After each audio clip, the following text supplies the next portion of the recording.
นะโมตัสสะภะคะวะโตอะระหะโตสัมมาสัมพุทธัสสะนะโมตัสสะภะคะวะโตอะระหะโตสัมมาสัมพุทธัสสะนะโมตัสสะภะคะวะโตอะระหะโตสัมมาสัมพุทธัสสะปุญญานิปาลโลกัสสมิงปฏิทาโหนติปานินันติ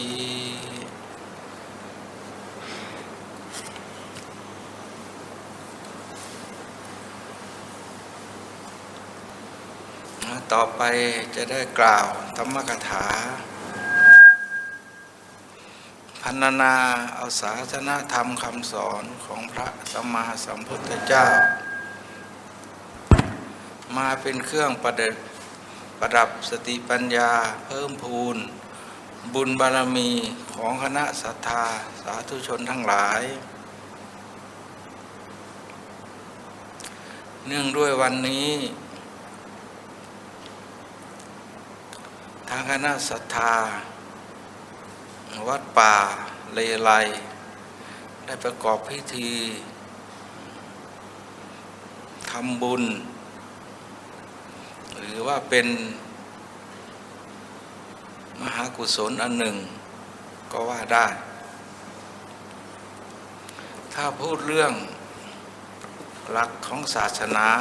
เรื่องโอวาทธรรมคำสอนของพระพุทธเจ้าแล้วถ้าพูดถึงความเป็นอยู่หรือพวกเราทั้งหลายที่ยังต้องมีภาระหน้าที่รับผิดชอบต่อตัวเองอยู่และตลอดถึงผู้ที่เกี่ยวข้องด้วยพระองค์สอนอยู่สองอย่างแค่นั้นเองก็คือเรื่องบุญเรื่องบาปแต่ถ้าพูดถึงเรื่องทำสมาธิเรื่องภาวนาพระองค์ก็พูดถึงตั้งแต่เรื่องกายกับใจสองอย่างนี้เท่านั้นอันนี้เป็นหลักสำคัญที่พวกเราทุกท่านทุกคนจะน้อมนำมาคิดมาพิจารณาน้อมนำมาเตือนมาสอนตนเองทำไมพระพุทธเจ้าถึงสอนให้พวกเราทั้งหลาย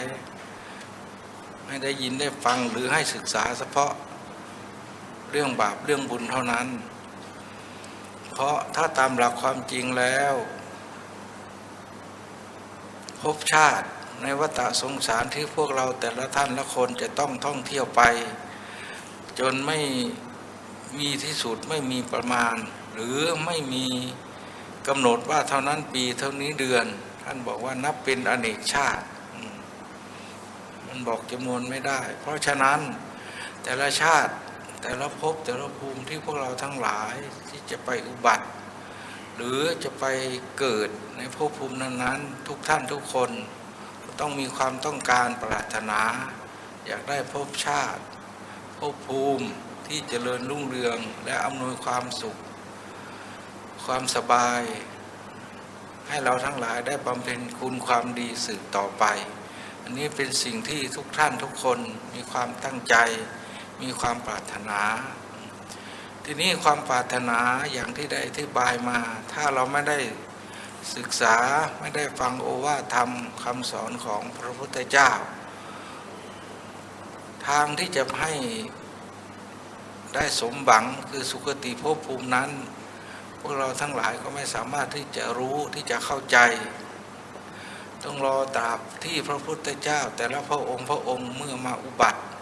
พระองค์ได้มองเห็นทางเห็น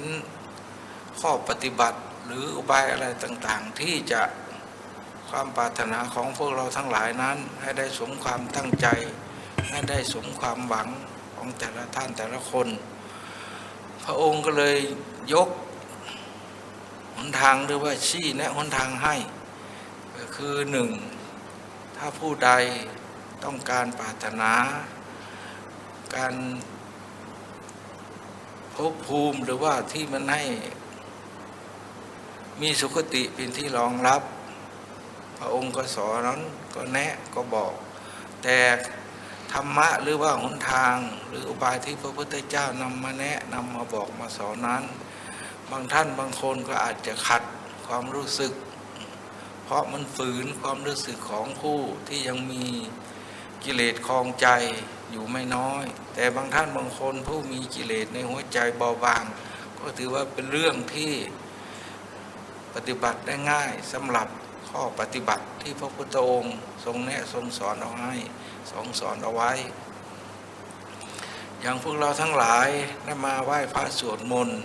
กราบไหว้และลึกถึงคุณพระรัตนตรัยนี่แหละอันนี้ก็เป็นอุบุญอีกประเภทหนึ่งแขนงหนึ่งการให้ทานอย่างพวกเราทั้งหลายได้ปฏิบัติทานในพระศาสนาทานสงเคราะห์อะไรต่างๆก็ถือว่าเป็นบุญอีกกองหนึ่งแล้วก็เรื่องของศีลที่องค์ก็แนะให้ล้วนแล้วแต่เป็นสิ่งที่ถ้าใครนำไปปฏิบัติขัดเกลาหรือว่าไปแก้ไขความประพฤติจริตนิสัยของตนเองนำเอาธรรมคำสอนของพระพุทธเจ้ามาเป็นเครื่องดำเนินชีวิตคนนั้นก็เป็นที่รับรองตัวเองได้ว่าภพชาติต่อๆไปนั้นเราต้องมีคติที่เจริญรุ่งเรืองกว่าปัจจุบันก็คือมีสุคติภพสุคติภูมิเป็นที่รองรับได้โดยไม่ต้องสงสัยทีนี้คำว่าบุญทุกคนก็เป็นสิ่งพังแต่ชื่อทุกคนก็มีความยินดีพอใจเต็มใจเพราะต้องการปรารถนาด้วยกันทั้งนั้นถ้าเหตุที่จะให้เกิดบุญพระองค์ก็บอกแนะชี้ไว้ให้พวกเราได้เห็นคำว่าบุญกุศลถ้าจะพูดชี้ให้เห็นก็คือเหตุที่จะให้เกิดบุญท่านก็บอกว่าเป็นธรรมชาติอันหนึ่งที่เป็นเครื่องขัดเกลาจิตใจของพวกเราให้สะอาดแล้วก็ผ่องใสนี่เหตุที่จะให้เกิดบุญท่านว่าเป็นสิ่งที่ขัดเกลาจิตใจของพวกเราให้สะอาดขัดเกลาอะไรขัดเกลาสิ่งที่ไม่ดีไม่งามทั้งหลายจะพูดให้ชัดลงไปคือเรื่องของกิเลสนี่แหละท่านว่าเป็นเหตุหรือเป็นธรรมชาติอันหนึ่งเป็นเครื่องขัดเกลาจิตใจของพวกเราให้สะอาดให้ผ่องใสนี่ท่านว่าโดยเหตุทีนี้ถ้าว่าโดยผลมันก็คือเป็นความสุขทั้งกายและใจอันนี้ผลของเกิดขึ้นจากภาคที่เอาเหตุหรือภาคปฏิบัติที่เราทำเราฝืนนั่นเมื่อผลเกิดขึ้นก็คือมีความสุขกายสุขใจทีนี้ถ้าพูดถึงว่าที่ตั้งหรือที่อยู่แห่งการกระทำก็คืออยู่ในหลักแห่งบุญกิริยาวัตถุที่พวกเราทั้งหลายก็เคยได้ยินได้ฟังครูอาจารย์ท่านแนะท่านสอนว่าบุญกิริยาวัตถุจะพูดเอาให้เข้าใจง่ายๆก็คือมีทานมีศีลแล้วก็มีภาวนาวันนี้เราทั้งหลายก็คงจะได้ยินได้ฟังครูอาจารย์แนะอธิบายทุกท่านแล้วว่าทานยังไงศีลรักษายังไงพวกเราก็เข้าใจคิดว่าคงจะเข้าใจกันได้ดีพอสมควรแต่เรื่องการภาวนาอันนี้รู้สึกว่าจะเป็นของลำบากหรือเป็นของละเอียดเกินกว่าเรื่องศีลเรื่องทานอยู่พอสมควรเพราะตรงนี้อย่างพวกเราทั้งหลายมาสวดมาสาธยายกล่าวนมัสการคุณพระรัตนตรัยอย่างนี้นี่ก็เป็นบุญกองหนึ่งอย่างเราสวดอิติปิโสก็คือสรรเสริญคุณพระรัตนตรัยอันนี้ก็เป็นบุญอีกกองหนึ่งการสวดการสาธยายนี้ถือว่าเป็นบริกรรมภาวนาอันหนึ่งก็ไม่ผิดคือเราสวดไปสาธยายไปถึงจิตของพวกเราทั้งหลายยังไม่รวมลงเป็นองค์สมาธิ ท่านก็บอกว่าเป็นบุญเป็นกุศลไม่น้อยที่เรานำเอาธรรมคำสอนของพระพุทธเจ้ามาสวดมาสาธยายก็เพื่อจะให้จิตของพวกเราทั้งหลายสงบรวมลงเป็นองค์สมาธิเพราะฉะนั้นท่านถึงเรียกว่าภาวนาอย่างคำว่าภาวนาก็คือบริกรรมซ้ำซากอยู่นั่นค หรือจะว่าพุทโธธัมโมสังโฆพุทโธธัมโมสังโฆอย่างนี้ป้าไปตลอด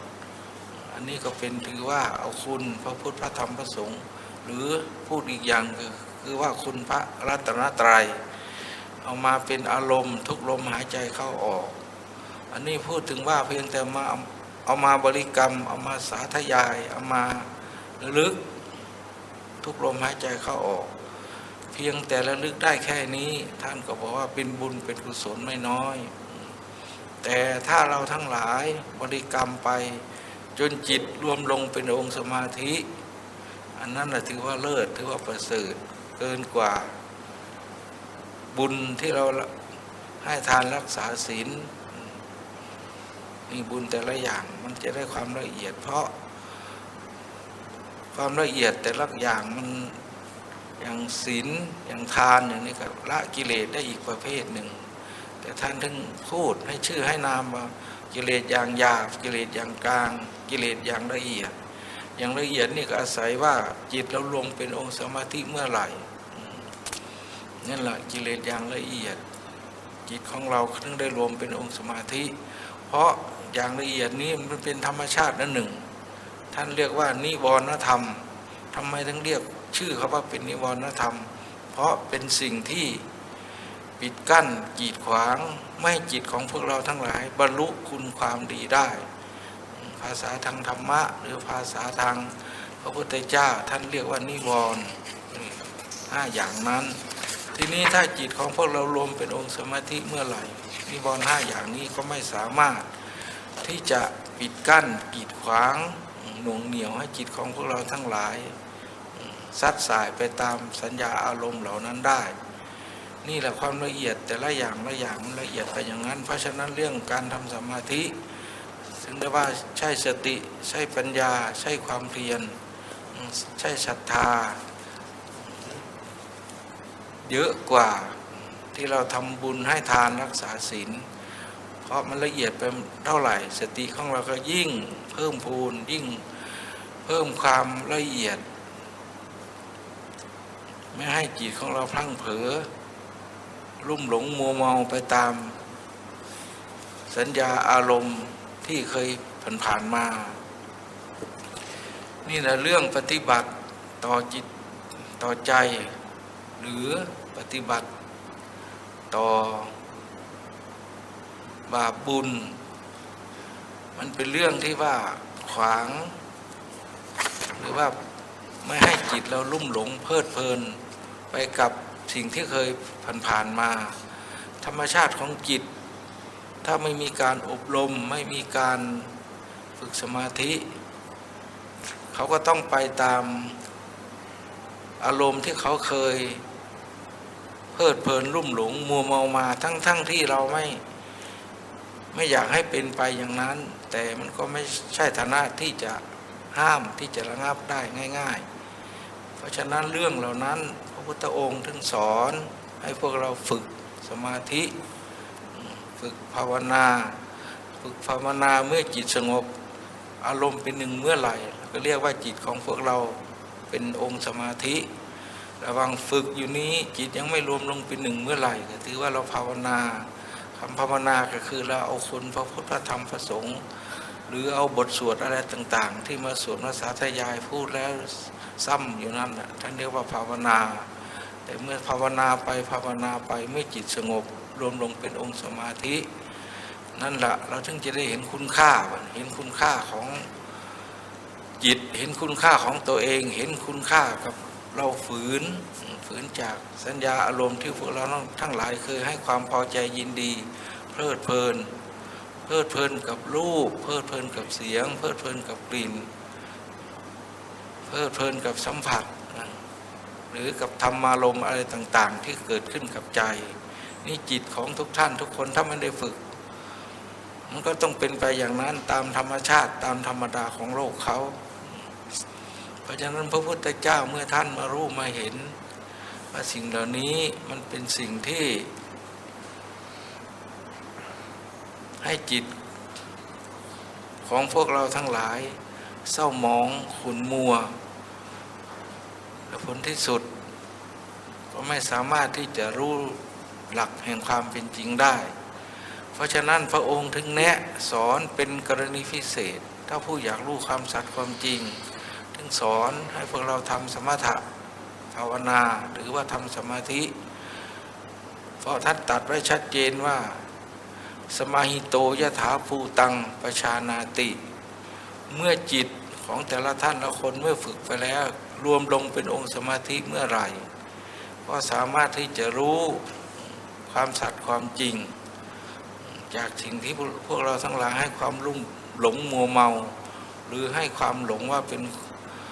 ของมีค่ามีราคานี่แหละพระองค์ก็เลยแนะอุบายที่จะเข้าไปรู้ไปเห็นส่วนนี้ถ้าไม่มีสมาธิเมื่อไหร่เราศึกษาจากตำรับตำราฟังจากครูบาอาจารย์ก็ยอมรับว่าท่านนำธรรมะมาพูดเป็นความสัตย์ความจริงแต่มันจริงสำหรับองค์ท่านผู้ได้เข้าไปรู้ไปเห็นแต่ที่ท่านนำมาพูดมาสอนนำมาแนะท่านก็นำแต่เพียงอาการของธรรมนำอาการแห่งความสงบมาอธิบายให้พวกเราทั้งหลายได้ยินได้ฟังแต่ตราบใดพวกเราทั้งหลายได้ปฏิบัติบำเพ็ญเข้าไปจิตเกิดรวมลงเป็นองค์สมาธิขึ้นมาเมื่อไหร่นั่นแหละความจริงจะได้ปรากฏชัดว่าอ๋อที่ครูบาอาจารย์ท่านสอนฝึกอยากให้เรามีอารมณ์เป็นหนึ่งอยากให้จิตเป็นสมาธิและท่านบอกว่าจิตมีความสงบจิตเป็นสมาธิมีความสงบมีความสุขเกินกว่าที่เรามีความสุขอย่างอื่นท่านว่าจิตมีความสงบแล้วสุขอื่นยิ่งเกินกว่าความสงบไม่มีถ้าพูดอย่างนี้เหมือนว่าท่านปฏิเสธความสุขที่เราได้จากวัตถุสิ่งของได้จากที่เราไม่มีโรคไม่มีภัยได้จากหน้าที่การงานที่ไม่มีโทษทางกฎหมายหรือเราได้วัตถุสิ่งของเป็นสิ่งที่ชอบทำอันนั้นก็เป็นความสุขอันหนึ่งสุขไม่มีโรคก็สุขอันหนึ่งอันนั้นพระองค์ก็บอกว่ามันก็สุขแต่จะมาเทียบกับความสุขที่เกิดขึ้นจากจิตที่รวมลงเป็นองค์สมาธินี้มันเทียบกันไม่ติดเทียบกันไม่ได้ท่านบอกว่ามันห่างกันเยอะวันนี้ท่านพูดว่าอย่างนั้นบางคนไม่เข้าใจก็เหมือนว่าทำไมท่านปฏิเสธความสุขที่เราได้จากวัตถุสิ่งของในหน้าที่การงานหรือได้วัตถุอย่างอื่นอันนั้นท่านก็จะไม่ปฏิเสธแต่สุขชนิดนั้นถ้ามาเทียบกับจิตรวมลงเป็นองค์สมาธิมันต่างกันจริงๆนี่แหละคุณค่าของสมาธิเพียงแต่จิตสงบแค่นี้เราก็เห็นคุณค่าของตัวเองเห็นราคาของตัวเองแล้วก็ชัดด้วยว่าที่นี้ภพชาติที่พระพุทธเจ้ามาบอกมาสอนเรื่องการวัฏฏะสงสารการท่องเที่ยวในวัฏฏะสงสารนี้มันเป็นมาได้ยังไงมันมีมาได้ยังไงมันก็ชัดกับเมื่อเราได้เข้าไปเห็นความสงบก็เลยมั่นใจที่นี่มั่นใจในหลักคำสอนมั่นใจในข้อวัดปฏิบัติที่ท่านแนะให้สอนนั้นท่านแนะท่านสอนนั้นก็เพื่อให้เราละชั่วทำดีเพราะชั่วมันกินความหมายกว้างแต่บางคนฉันไม่ได้ไปทำผิดกฎหมายบ้านเมืองฉันไม่ได้ไปทำผิดศีลธรรมอะไรฉันก็เป็นคนดีอันนั้นก็เป็นอีกขั้นหนึ่งแต่ความชั่วในหลักภาคปฏิบัตินี่ท่านให้ละความโลภความโกรธความหลงนี่ชั่วตัวนี้มันเป็นอีกชั่วแบบคือละเอียดยิ่งกว่าที่ชาวโลกเขาให้ความหมายทั่วๆไปอย่างความโลภความโกรธความหลงก็ไม่มีใครที่จะปฏิเสธได้ต่างคนต่างมีแต่เมื่อมันยังไม่เกิดทุกคนก็เห็นอยู่แต่ถ้าเมื่อความโลภเกิดขึ้นความโกรธเกิดขึ้นความหลงเกิดขึ้นนี่แหละพวกเราทั้งหลายจึงจะเห็นโทษของมันนี่แบบนี้ถ้าฝึกภาวนาไปบำเพ็ญไปละสิ่งที่ทำให้พวกเราทั้งหลายได้รับความกระทบกระเทือนทางด้านจิตใจก็เลยจะเห็นโทษของมันเพราะจิตสงบแล้วมันจะเห็นชัดว่าอ๋อที่ท่านให้เราละให้เราวางเพราะมันเป็นอย่างนี้นี่เองมันก็อุทานกับตัวเองได้จริงๆเพราะจิตหรือว่าตัวเองเข้าไปรู้ไปเห็นจากภาคปฏิบัติแล้วโอวาทธรรมคำสอนที่พระพุทธเจ้าท่านแนะก็เลยชัดนะครับ มั่นใจที่ท่านแนะสอนเอาไว้นี่แหละท่านสอนตั้งแต่เรื่องให้ทานรักษาศีลนี่ก็เป็นบุญอันหนึ่งเรื่องภาวนาก็เป็นบุญอีกกองหนึ่งก็เพราะแบบนี้แหละเพราะอยากให้จิตของพวกเราทั้งหลายได้ขยับหรือว่าพัฒนาตนเองขึ้นไปให้เห็นความสัตย์ความจริงอย่างที่พระหรือครูบาอาจารย์ท่านปฏิบัติบำเพ็ญมาแต่บางท่านบางองค์ท่านก็จะพูดเอาเฉพาะเรื่องภาคปฏิบัติทางสำหรับพระแต่ฆราวาสญาติโยมมันท่านมีภาระที่ต้องรับผิดชอบหลายอย่างอยากให้มาทำเหมือนอย่างพระเสียทีเดียวมันก็ไม่ใช่ที่จะทำได้ง่ายๆเหมือนพระพุทธเจ้าท่านว่าในเพศอยู่ของฆราวาสความรับผิดชอบมันมีเยอะจะมาทำให้จิตใจสะอาดเหมือนกับสังที่เขาขัดแล้วไม่ใช่ฐานะที่จะทำได้ง่ายๆท่านว่าท่านถึงว่าสอนให้พวกเรานี่แหละรู้จักขัดเกลาหรือว่าส่งเสริมสิ่งที่ดีที่งามและขัดเกลาสิ่งที่ไม่ดีไม่งามตามเพศภูมิของตนเองตามสติปัญญาของตัวเองที่สามารถที่จะทำไปได้ที่จะละจะวางที่จะปฏิบัติเอาได้เพราะความเป็นอยู่ของเพศฆราวาสนั้นยอมรับความรับผิดชอบต่อตัวเองบ้างต่อผู้ที่เกี่ยวข้องบ้างต่อครอบครัวบ้างต่อหน้าที่การงานบ้าง108,000 อย่างเพราะฉะนั้นพวกเราทั้งหลายที่ได้ออกมาไหว้พระสวดมนต์ออกมาปฏิบัติออกมาฟังธรรมอย่างนี้มันไม่ใช่ของง่ายสำหรับคนทั่วไปนะแต่บางท่านบางคนอาจจะง่ายหรือจะสะดวกสำหรับตนเองแต่ถ้ามองออกไปกว้างๆแล้วมันไม่ใช่ของง่ายเป็นของยากไม่อยากจะว่าพูดว่ายากธรรมดาอยากว่าของแสนยากนะ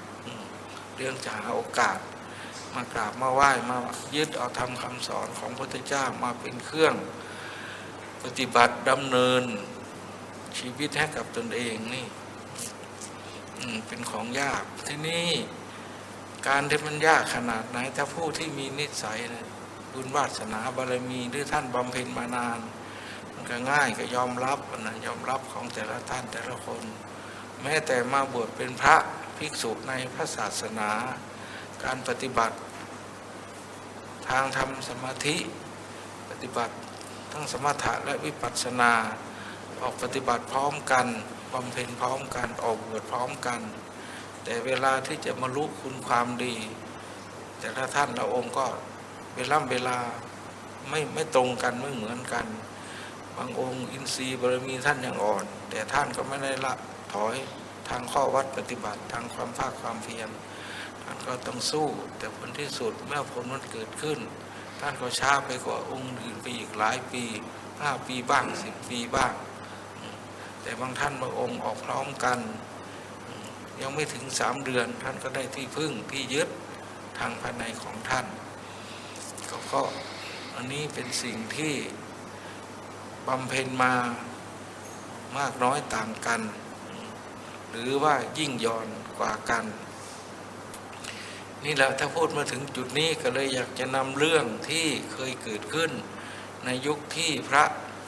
พุทธเจ้าของพวกเรายังมีพระชนอยู่แต่เป็นเรื่องที่มาในพระไตรปิฎกเรื่องเกิดขึ้นในยุคที่พระพุทธเจ้ากัสสปะในยุคของพระพุทธเจ้ากัสสปะนั้นเมื่อพระองค์มีพระชนอยู่20,000 ปีแต่พอพระองค์นิพพานแล้วไม่มีใครนำศาสนาของท่านมาประพฤติปฏิบัติคือนับแต่วันที่จะสั้นเสื่อมหายไปจากโลกมนุษย์ทีนี้มีภิกษุอยู่5 รูปก็เลยชวนกันว่าเราชักช้ารอคอยอยู่ไม่ไหวเพราะถ้าเราไม่รีบเร่งปฏิบัติบำเพ็ญให้ถึงที่สุดวิมุตติพระนิพพานเมื่อไหร่แล้วก็ต่อไปไม่มีใครให้ความเคารพเลื่อมใสในพระศาสนาคนที่จะทำบุญให้ทานก็ไม่มีก็เลยพากันออกวิเวกหรือออกปฏิบัติอย่างอุกฤษคือเวลาจะไปถึงที่ภูเขาสูงที่มันเป็นหน้าผาสูงเลยพากันทำเป็นบันไดพาดขึ้นไปสูงพอขึ้นไปถึงที่สุดถึงจุดก็ผลักบันไดนั่นออกแล้วก็ตั้งใจบำเพ็ญภาวนากันบอกว่าถ้า ไม่สามารถที่บรรลุคุณความดีในปัจจุบันชาตินี้ได้ขอเอาชีวิตเป็นเดิมพันท่านก็ตั้งใจปฏิบัติบำเพ็ญกันอย่างอุกฤษแต่พอมาอยู่วัน2 วันองค์ผู้เป็นหัวหน้าก็ได้บรรลุเป็นพระอรหันต์และท่านก็เหาะไปบิณฑบาตมาเลี้ยงหมู่คณะแต่หมู่คณะที่เหลืออยู่นั่งบอกว่าเวลาเรามาเราไม่ได้ตั้งกติกากันว่าใครได้บรรลุคุณธรรมหรือว่าได้เป็นพระอรหันต์ก่อนองค์นั้นต้องไปบิณฑบาตมาเลี้ยงหมู่คณะนี่เราไม่มีในกติกากันถ้าท่านบรรลุก่อนท่านไปบิณฑบาตไม่ได้ก็ขอนิมนต์ท่านฉันเฉพาะองค์ท่านแต่หมู่คณะที่ยังเหลืออยู่นี่ไม่ยอมฉันเมื่อไม่ยอมฉันก็พากันตั้งใจบำเพ็ญไปมาอย่างนั้นแต่พอถึงวันที่3 ที่ 4มาอีกองค์รองลงมาก็ได้เป็นพระอนาคามีทีนี้องค์นี้ก็เลยเหาะไปบิณฑบาตพอเอามาฉันก็นิมนต์ให้หมู่ที่ได้อีก3 รูปให้มาฉันด้วยกันแต่3 รูปท่านก็บอกว่าไม่ยอมฉันเพราะเราไม่มีกติกากันอย่างนั้นเรามานี่มาปฏิบัติเพื่อบูชาเอาชีวิตเป็นเดิมพันถ้าไม่ได้บรรลุก็ขอเอาชีวิตเป็นเดิมพันต่อคุณพระพุทธพระธรรมพระสงฆ์นี่แหละทีนี้พออยู่มาก็หลายวันเข้า6 วัน 7 วันอีก3 รูปอินทรีย์บารมีท่านยังอ่อน ก็ไม่สามารถที่จะบรรลุคุณความดีได้ท่านก็ถึงแก่มรณภาพกันไปทั้ง3เมื่อมรณภาพกันไปแล้วด้วยอานิสงส์ที่มีศรัทธาความเชื่อต่อโอวาทธรรมคำสอนเห็นว่าท่านทั้ง3 องค์นั้นก็ไปอุบัติเป็นเทพพระบุตรอยู่ในสวรรค์ชั้นดาวดึงส์นี่แหละแรงที่ว่าเชื่อมั่นในคุณพระรัตนตรัยจิตยังไม่ได้บรรลุก็คุณธรรมตรงนั้นก็เป็นคุณความดีที่จะอุปถัมภ์นำพาให้ท่านได้ไปสู่สุคติฝ่ายท่านองค์ได้เป็นพระอรหันต์ท่านก็เข้านิพพานไปแต่ฝ่ายองค์ที่ได้เป็นพระอนาคามีท่านก็ไปอุบัติบนพรหมโลกตั้งแต่ที่พระพุทธเจ้ากัสสปะนิพพานจนพระพุทธเจ้าสมณโคดมของพวกเรามาอุบัติท่านเรียกว่า1 พุทธันดรกี่วันกี่ปีกี่เดือนท่านบอกว่านับไม่ได้บอกไม่ถูกเมื่อมันเกินกว่าที่จะนับปีนับเดือนได้ท่านถึงว่าเรียกว่า1 พุทธันดร1 พุทธันดรก็คือระหว่างที่พระพุทธเจ้าองค์นี้มาตัดแล้วองค์หนึ่งมาตัดมันทิ้งช่วงห่างกันนานเกินกว่าที่จะนับจะประมาณได้ท่านเลยเรียกว่า1 พุทธันดรคำว่า1 พุทธันดรนั่น3 องค์ที่ท่านมรณภาพไปในยุคที่พระพุทธเจ้ากัสสปะนั้นท่านไม่เคยได้ไปสู่ทุกขติกันเลยบางทีก็มาเกิดในเป็นมนุษย์แล้วก็ถึงไม่ได้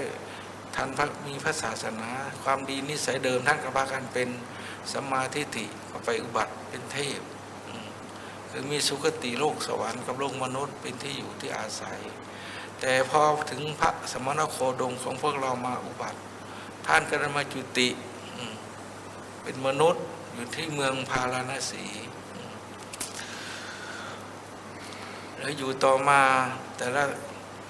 ละท่านแต่ละองค์ไปเกิดอยู่คนละเมืองนะไม่ได้เกิดอยู่แถวสาวัตถีด้วยกันแต่อีกคนหนึ่งที่นี่พอโตมาเป็นหนุ่มแล้วทำมาค้าขายลงสำเภาไปค้ากับหมู่พ่อค้าทั้งหลายแต่เผอิญที่ว่าเหตุที่ไปวันนั้นเกิดมีเรือสำเภานั้นอับปางกลางมหาสมุทรกับหมู่ที่ไปด้วยกันนั่นก็พากันล้มหายตายไปหมดแต่ฝ่ายผู้ที่เคยเป็นพระนั่นมาก่อนด้วยคุณความดีบารมีท่านที่จะได้ตัดเป็นพระอรหันต์ท่านก็เลยไม่ถึงกับล้มหายตายไปเหมือนคนอื่นก็ต้องมีเป็นไม้อะไรได้เกาะเป็นกระดานก็ลอยซัดขึ้นฝั่งระหว่างที่ลอยคอไปกับทะเลนั่นท่านก็ไปอยู่หลายวันกว่าจะถึงฝั่งแต่พอไปถึงฝั่งเสื้อผ้าเครื่องนุ่งห่มพอคืนมันซัดมาหลายวันก็ไม่เหลืออะไรติดตัวท่านก็เลยได้ไปหาเอาใบไม้มาห่มมาปิดร่างกายของตนเองพอให้เป็นที่กำบังหรือป้องกันความละอายทีนี้ฝ่ายคนทั้งหลายมาเห็นท่าที่ท่านคืนมันซัดขึ้นไปนั่นก็เลยเห็นว่าท่านเป็นผู้ บำเพ็ญตบะสูงว่างั้นเป็นผู้ที่มีคุณธรรมสูงก็เลยมาศรัทธาเลื่อมใสต่างคนก็นำเครื่องสักการะทุกอย่างมาถวายมาสักการะบูชาจะเอาผ้าผ่อนผ่อนสบายมาถวายท่านก็ไม่รับเพราะท่านสำคัญตัวเองผิดว่าถ้าไปนุ่งห่มเหมือนคนทั่วไปศรัทธาก็จะไม่มีอีกความศรัทธาเลื่อมใสก็จะไม่มีอีกก็เลยไม่ยอมรับก็เลยนุ่งเฉพาะใบไม้เนี่ยปิดกายอยู่อย่างนั้นตลอดทีนี้พอทำมานานเข้าองค์ที่ท่านเคยเป็นสหธรรมิกในยุคของพระพุทธเจ้ากัจจปะอันนั้นท่านไปอุบัติที่บนพรหมโลกเมื่อท่านมองลงมาเห็นท่านก็ด้วยความเมตตาสงสารอยากจะมาสงเคราะห์ก็เลยลงมาบอกว่าท่านไม่ใช่เป็นพระอรหันต์นะแม้แต่ปฏิปทาที่จะให้เป็นพระอรหันต์ท่านก็ยังไม่ทราบว่าปฏิบัติยังไงทำไมท่านถึงมาหลงตัวเองอยู่อย่างนี้นู้นพระพุทธเจ้าท่านอุบัติแล้วอยู่เมืองสาวัตถีโน่นว่าท่านต้องไปกราบไปศึกษานั่นแหละท่านจะรู้ว่าพระอรหันต์ท่านปฏิบัติกันอย่างไรพอคนนี้นิสัยเดิมมีอยู่พอเพียงแต่พูดว่าพระพุทธเจ้าอุบัติแค่นั้นจิตใจของท่านเกิดศรัทธาเกิดปิติอย่างแรงกล้าตกกลางคืนมาท่านก็เลยแอบหนีจากที่ท่านอยู่มุ่งหน้าเพื่อจะมากราบนมัสการพระพุทธเจ้าโคดมของพวกเราแต่ด้วยอำนาจแห่งคุณความดีบารมีของท่านหรือจะเป็นอำนาจของเทพเทวะทั้งหลายก็ไม่ทราบระวังทาง220 โยชน์ท่านมาถึงได้ในคืนเดียวแต่เสื้อผ้าแต่ผ้านุ่งผ้าห่มนั่นก็มีคนเอามาให้ท่านใส่ก็นุ่งแบบนักบวชอย่างนั้นแต่เครื่องผ้าอาภรณ์อย่างอื่นก็ไม่มีแต่พอมาถึงวัดเชตวันแต่เผอิญรุ่งสว่างเป็นวันใหม่แต่พระพุทธเจ้าท่านก็เสด็จไปบิณฑบาตตามเป็นพุทธกิจของท่านแต่ชายหนุ่มคนนี้ก็พอมาถึงเชตวันก็เห็นพระภิกษุสงฆ์อยู่ก็เลยได้ถามพระภิกษุว่าข้าพเจ้าเดินทางมาจากท่าเรือตรงนู้นห่างจากนี้ไปประมาณ120 โยชน์ต้องตั้งใจจะมากราบนมัสการพระพุทธเจ้าเดี๋ยวนี้พระพุทธเจ้าท่านประทับอยู่ที่ไหนภิกษุทั้งหลายก็เลยบอกว่าพระองค์กำลังเสด็จบิณฑบาตอยู่ท่านรออยู่นี่ก่อนเมื่อท่านกลับมาเสด็จกลับมาแล้วค่อยกราบนมัสการท่านฝ่ายชายหนุ่มคนนี้บอกว่าฉันรอไม่ไหวแล้วที่ฉันมานี่ก็มาเพื่อต้องการจะกราบพระพุทธเจ้าเพียงอย่างเดียวในชีวิตความเป็นอยู่ของข้าพเจ้าไม่มีใครที่จะรับรองว่าจะอยู่ได้ไปกี่นาทีกี่ชั่วโมงข้าพเจ้าไม่รอแหละฟังนะก็เลยตามพระพุทธเจ้าเข้าไปถึงในเมืองสาวัตถีก็ยังว่าท่านเป็นผู้มีนิสัยมีบุญวาสนาที่จะได้บรรลุเป็นพระอรหันต์ก็เลยบุญกรรมก็เลยบันดาลให้ท่านตามไประหว่างที่พระพุทธองค์สนุนหนทางที่พระพุทธองค์เสด็จบิณฑบาตอยู่พอไปเห็นเป็นองค์พระพุทธเจ้าท่านก็มีศรัทธาเต็มใจอย่างแรงกล้าพอไปถึงก็ไม่ได้พูดอะไรมากขอฟังธรรมอย่างเดียวเพราะว่าข้าพระองค์เสด็จข้าพระองค์เดินทางมาจากท่าเรือที่ได้ยินข่าวว่าพระองค์ได้มาอุบัติแล้วต้องการจะมากราบขอฟังธรรมกับพระพุทธองค์ขอพระองค์จงเมตตาแสดงธรรมให้ข้าพระองค์ฟังด้วยเถิดพระพุทธเจ้าบอกเวลานี้การนี้เป็นการเวลาที่ยังไม่เหมาะไม่ควรรอให้เราบิณฑบาตเลยจากเมืองออกไปก่อนค่อยฟังแต่ด้วยที่ว่าท่านมีศรัทธาแรงกล้าก็เลยขออ้อนวอนกับพระพุทธเจ้า2 รอบ 3 รอบพอรอบที่3พระพุทธองค์ก็เลยด้วยความเมตตาก็เลยกล่าวธรรมะให้ฟังเพียงเล็กน้อยคือยกเป็นภาษิตขึ้นมาเรื่องความไม่เที่ยงแท้แน่นอนแห่งสังขารพอพระองค์ก็ถ้าจะพูดแล้วก็เรื่องอนิจจังทุกขังอนัตตานั่นแหละพอกล่าวจบแค่นั้นแหละฝ่ายชายหนุ่มคนนี้ก็ยืนฟังธรรมอยู่ไม่ได้นั่งฟังด้วยอานิสงส์หรือว่าด้วยบารมีเก่าที่ท่านได้บำเพ็ญในยุคของพระพุทธเจ้ากัสสปะนั่นท่านก็สามารถบรรลุเป็นพระอรหันต์ในระหว่างนั้นนี่แหละที่ยกมาพูดมาอธิบายให้ฟังเพื่อเป็นคติตัวอย่างว่า การที่เราทำบุญไหว้พระสวดมนต์ตั้งแต่ให้ทานรักษาศีลนั่งปฏิบัติบำเพ็ญภาวนาถ้าจิตของเรายังไม่เป็นสมาธิไม่เป็นไรถือว่าเราได้เอากายเอาวาจาเอาใจของเรามาแสดงความเคารพกราบไหว้ต่อคุณพระรัตนตรัยถือว่าเป็นบุญเป็นกุศลเป็นมงคลมากเกินกว่าที่จะชั่งจะตวงว่ามากน้อยแค่ไหนมันเกินกว่าที่เราจะประมาณได้นี่แหละการที่เรากราบเราไหว้เพราะฉะนั้นในหลักแห่งบุญกิริยาวัตถุท่านนึงพูดเอาไว้บุญเกิดขึ้นจากการให้ทานบุญเกิดขึ้นจากการรักษาศีลบุญเกิดขึ้นจากการไหว้พระสวดมนต์เจริญเมตตาภาวนาและบุญเกิดขึ้นจากที่เรามีความอ่อนน้อมถ่อมตนต่อพระรัตนตรัยอ่อนน้อมถ่อมตนต่อพระรัตนตรัยยังไงถ้าเราไม่มีความอ่อนน้อมถ่อมตนต่อพระรัตนตรัยเราก็กล่าวนมัสการไม่ได้กล่าวสรรเสริญคุณพระรัตนตรัยไม่ได้แม้แต่จะกราบจะแสดงออกพร้อมด้วยกายวาจาใจเราก็ทำไม่ลงแต่นี้ที่เราทำด้วยความสนิทใจเพราะหนึ่งเรามีความอ่อนน้อมต่อคุณพระรัตนตรัยสองเราเชื่อต่อบาปต่อบุญที่ได้ฟังธรรมที่พระพุทธเจ้าท่านแนะท่านบอกเอาไว้ให้ว่าทางที่จะมีสุคติเป็นที่รองรับแล้วมีอีกเรื่องหัดทำสมาธิหรือหัดทำสมาธินี่แหละท่านก็ตรัสไว้ชัดเจนว่าสมาหิโตยถาภูตังเมื่อจิตรวมลงเป็นองค์สมาธิแล้วเมื่อไหร่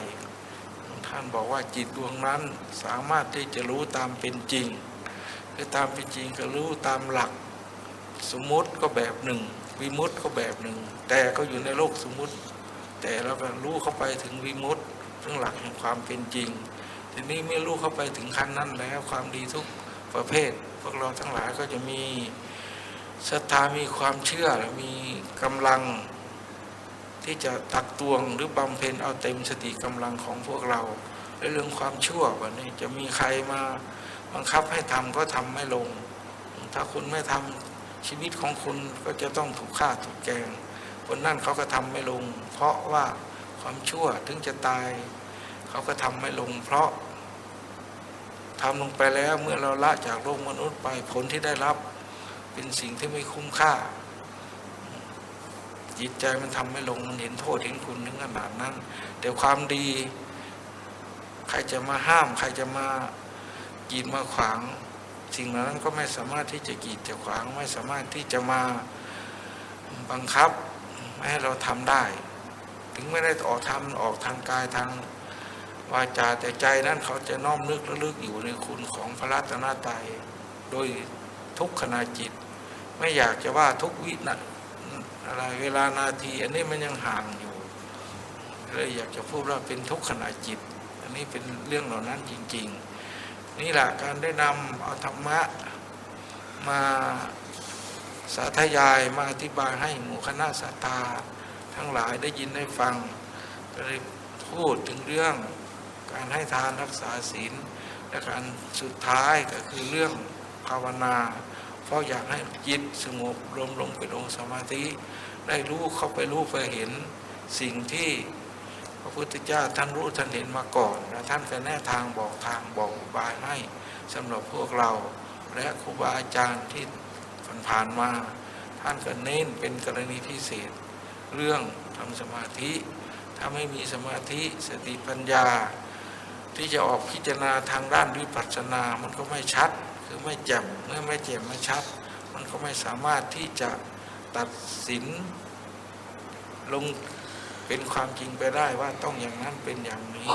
นี่แหละถ้ามีสมถะมีความสงบเป็นพื้นฐานแล้วจะเห็นจริงๆจะชัดด้วยตนเองจริงๆนี่แหละการที่นำเอาธรรมะคำสั่งสอนของพระพุทธเจ้ามาอุบายมาสาธยายให้หมู่คณะศรัทธาทั้งหลายได้ยินได้ฟังก็เห็นว่าพอสมควรแก่เวลาเมื่อท่านทั้งหลายยินได้ฟังแล้ว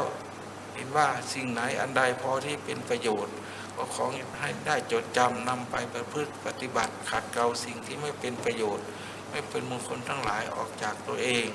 และผลที่ได้กับตัวของเราเองจะเป็นผู้ประสบพบแต่ความสุขความสมหวัง ตลอดการท่องเที่ยวอยู่ในวัฏสงสารหรือบางท่านบางคนอินทรีย์บารมีแก่กล้าก็ถึงวิมุตติเข้าสู่พระนิพพานไปเป็นที่สุดการเวียนว่ายตายเกิดของพวกเราทั้งหลายการกล่าวศาสนธรรมคำสอนหรือกล่าวตามหลักที่พระพุทธเจ้าเคยแนะให้พวกเราทั้งหลายแนะนำไปปฏิบัติก็เห็นว่าพอสมควรคือขอยุติลงเพียงแค่นี้เอวังก็มีด้วยประกาศนี้สาธุ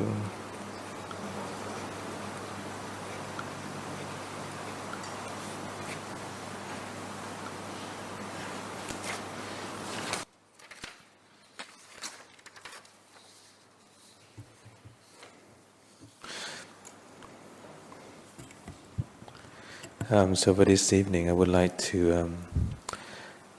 share some of the Dhamma teachings of the Buddha as a means of cultivating more goodness in oneself that we all very much needed. Having come to Wat Pa Le Lai, I realized that this is a wonderful place for a lot of the wholesomeness to be cultivated, especially when we have the proper guideline and instruction that has been laid down clearly by the Buddha himself. The Buddha have taught us in many ways, in many things, but he also emphasizes the essence of knowing what is bunya and knowing what is unwholesome. When you can understand the things that are wholesome and well, and the things that are unwholesome and unskillful, then you would start to be able to understand your body and your mind. Now, understanding the wholesomeness and unwholesomeness, understanding this body and this mind, these are the basic means of cultivating bhavana. We have to every now and then reflect on why the Buddha taught us about the good and the bad. The reason being is because we are still traveling in this round of samsara, and we still have countless amount of lives to go through. We all want to be reborn and be in places of comfort so that we can continue to do good things. We always have been aspired to do things that are well and noble. But without the right teaching, without the right understanding, it will be difficult to know what the path really are. Obviously, with the Buddha's guidelines, we can be aspired, we can make the right wishes and determine to be happy, to be reborn in good places. Especially when we are following the guidelines, when we try to put ourselves in the right mode of the practice to go against the grain. When we put ourselves through the difficulties and the hardship of following the protocols and practice accordingly. We can always begin by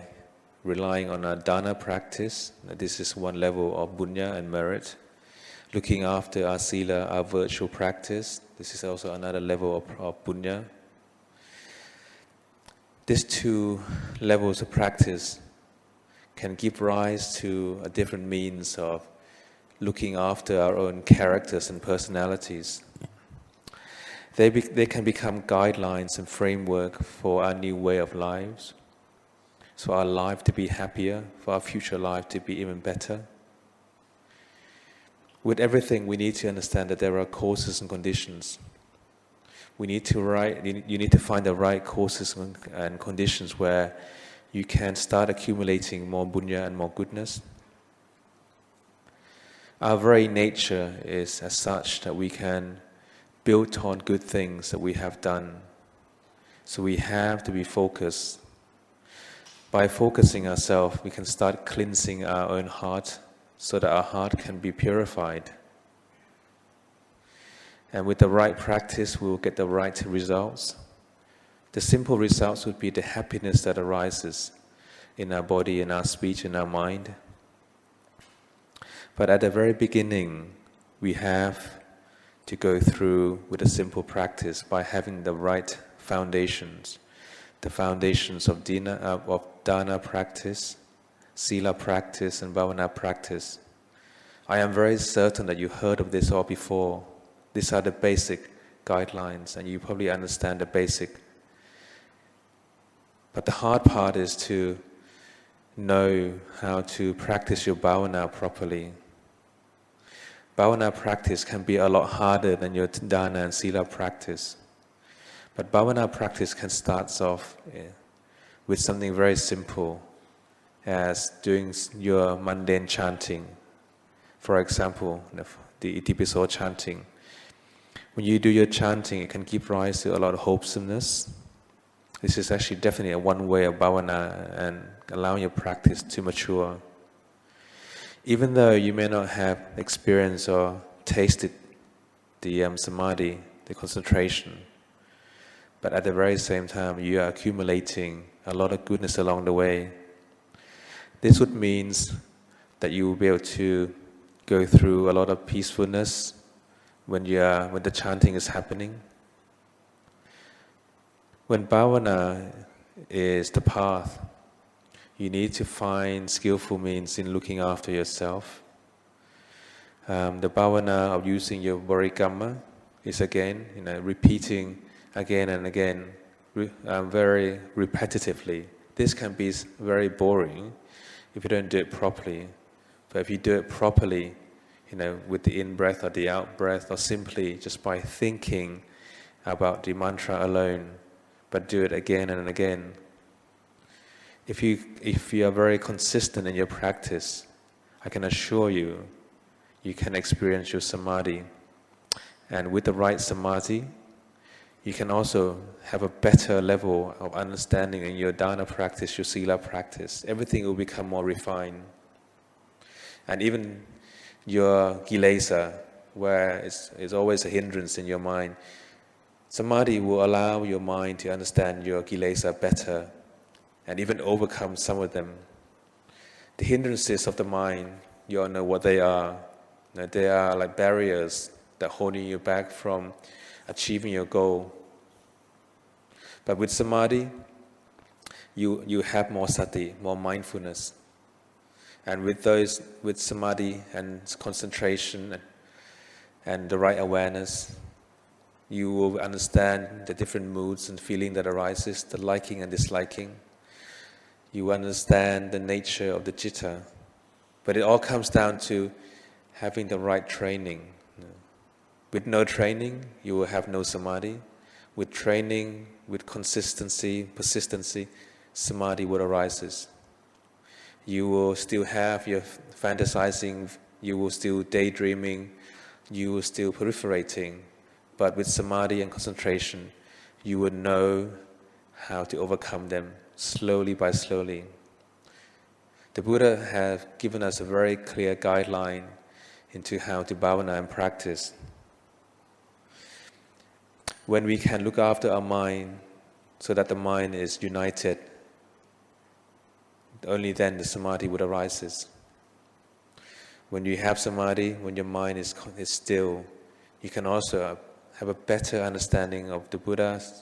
have a better understanding of the Dhamma and the Sangha. But this all comes with consistencies. Samadhi will also give rise to seeing the true value of being born, truly understand our moods and our feelings, and truly understand the sights, the sounds, and the form, and the different sensations that may arise. The Buddha's teachings allow us to know how to nurture our own mind from becoming unskillful and overclouded by the unskillfulness. The Buddha teaches us to have the sense of clarity in our heart and mind. When the citta is full of samadhi, the citta will know the truth, know the true nature of things. It's difficult to put a value on anything, but when the mind is peaceful, you will know this is what it feels like.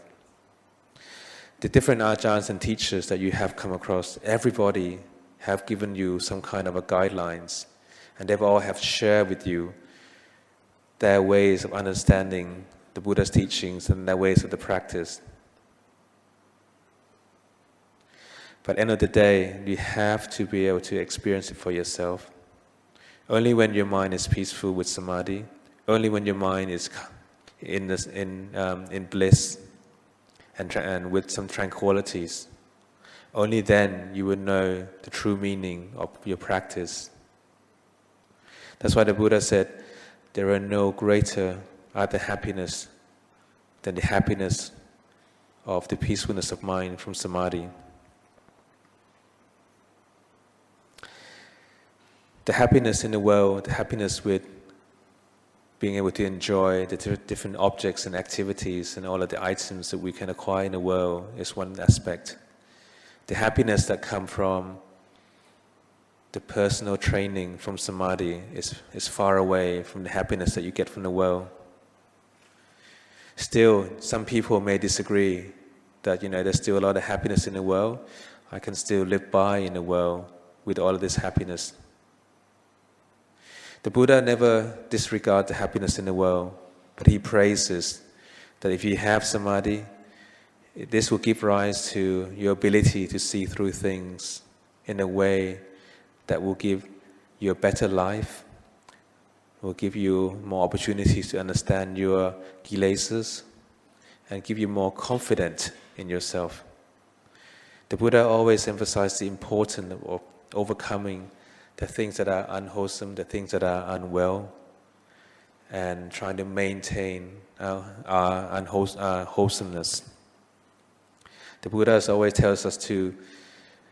try to let go of our greed, our hatred, and our delusions. He feels that this is our means of allowing us to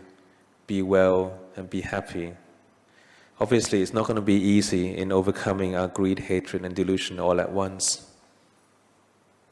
But we have to try to maintain a sense of calmness and tranquility in our bhavana so we can eventually become peaceful. So by sustaining our practice, our mind will eventually become more mature. And only then you can say for yourself wholeheartedly,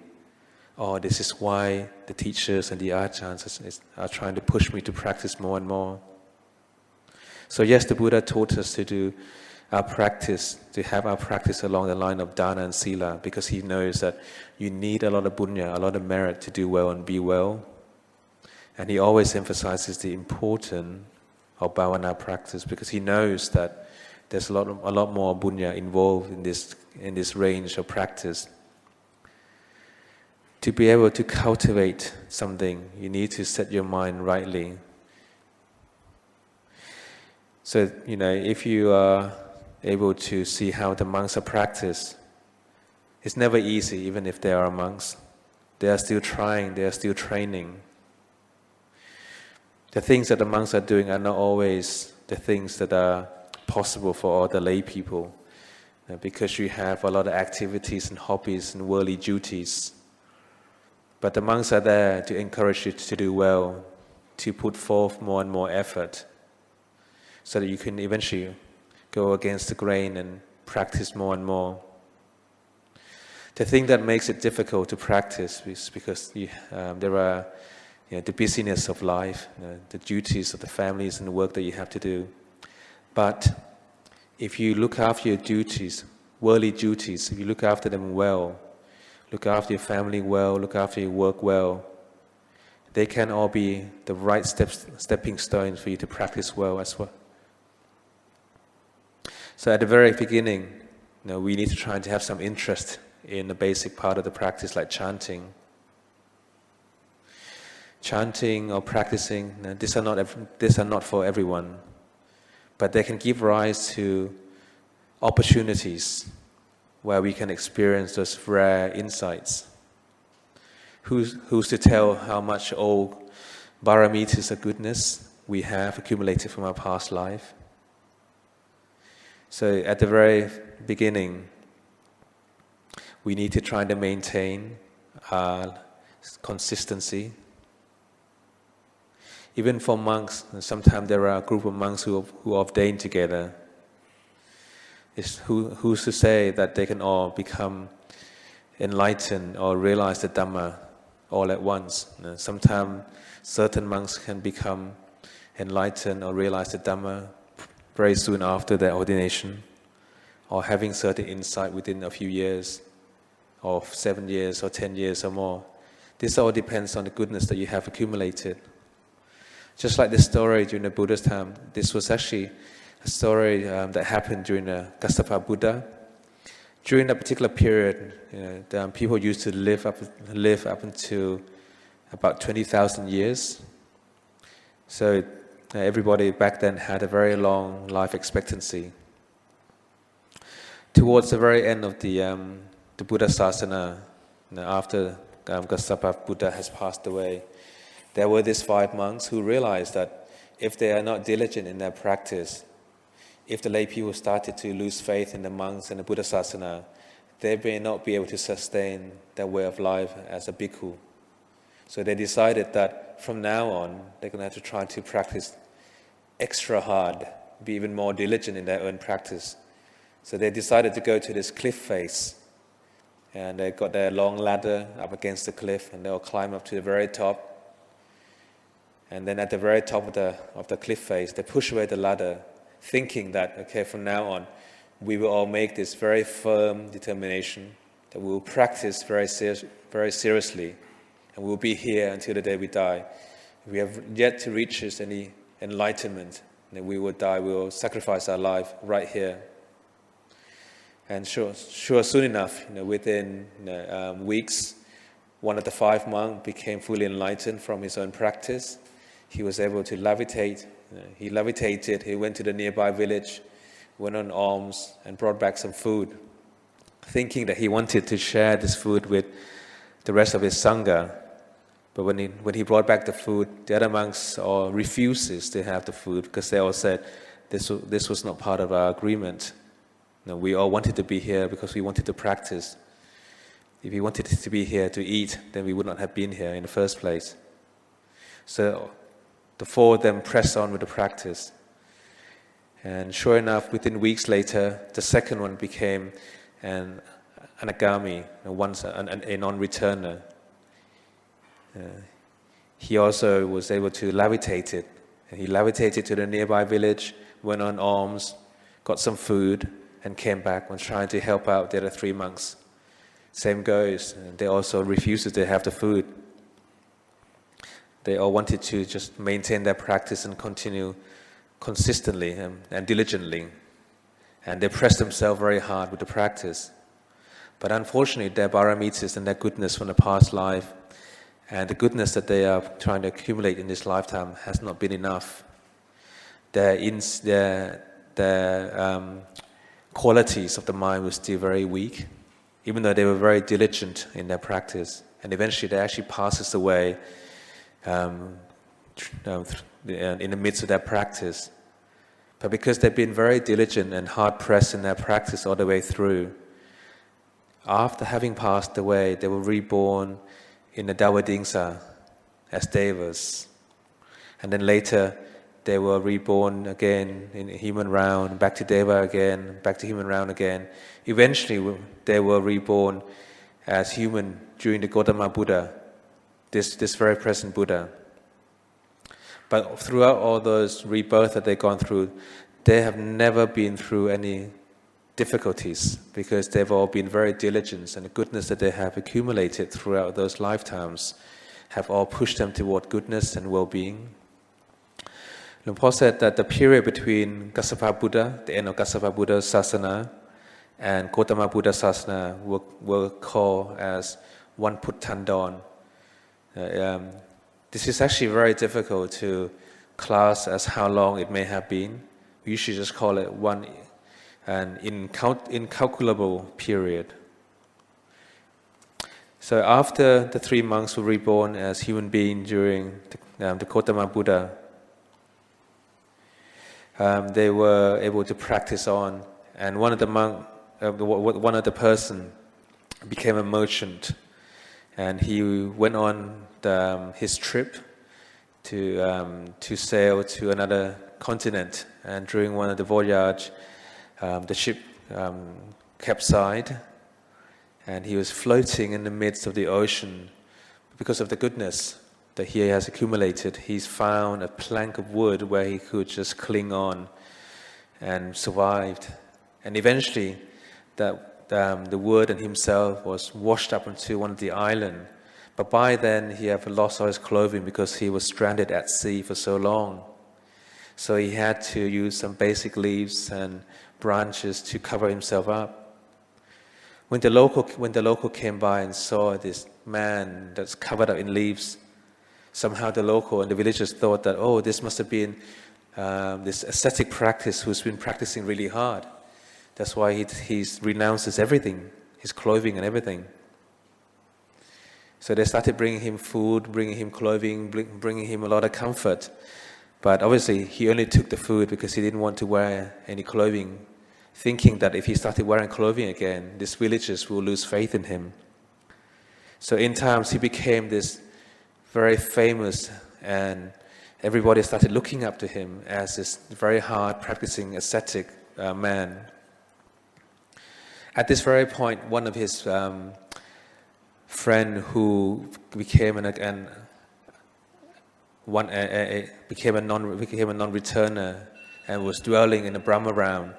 realizes that one of his good friend was dwelling in this kind of form as a man who was living off this goodness from the lay people, simply pretending to be this ascetic practicing person. So he knew that this man has enough paramitas and goodness to be well. So he came down and informed this man that the Buddha is not far away. The Buddha is at Savatthi. You must go quickly and take on the teachings of the Buddha. Because he has accumulated a lot of goodness from the past life, simply having heard the word Buddha, he quickly went away from that very place onward to Savatthi. Luang Por said that in a sutta, it said that he actually traveled 120 yod. That is equivalent to about 500 to 600 kilometers, swiftly within a day or so. By the time he got to the monastery, it was actually during a morning period where the Buddha and the Sangha have gone on Bindabat, on alms round. But he was so eager to see the Buddha, he didn't hesitate at once. He just took off to the village to go and find where the Buddha was on the alms round. And having found the Buddha, he quickly approached the Buddha and asked if he could receive a Dhamma teaching right here and now, right there and then. But the Buddha said, the time and place may not be right. The Buddha and the Sangha are on alms round. Please go to the monastery and we will converse there. He will share the teaching then. But the layman realized that his time is limited. He feels that his life may end any moment. He doesn't know how much longer he has to live. So he asked the Buddha again for the second time and again for the third time. When asked for the third time, the Buddha feels that maybe this person is ready. So the Buddha offered a very brief teaching.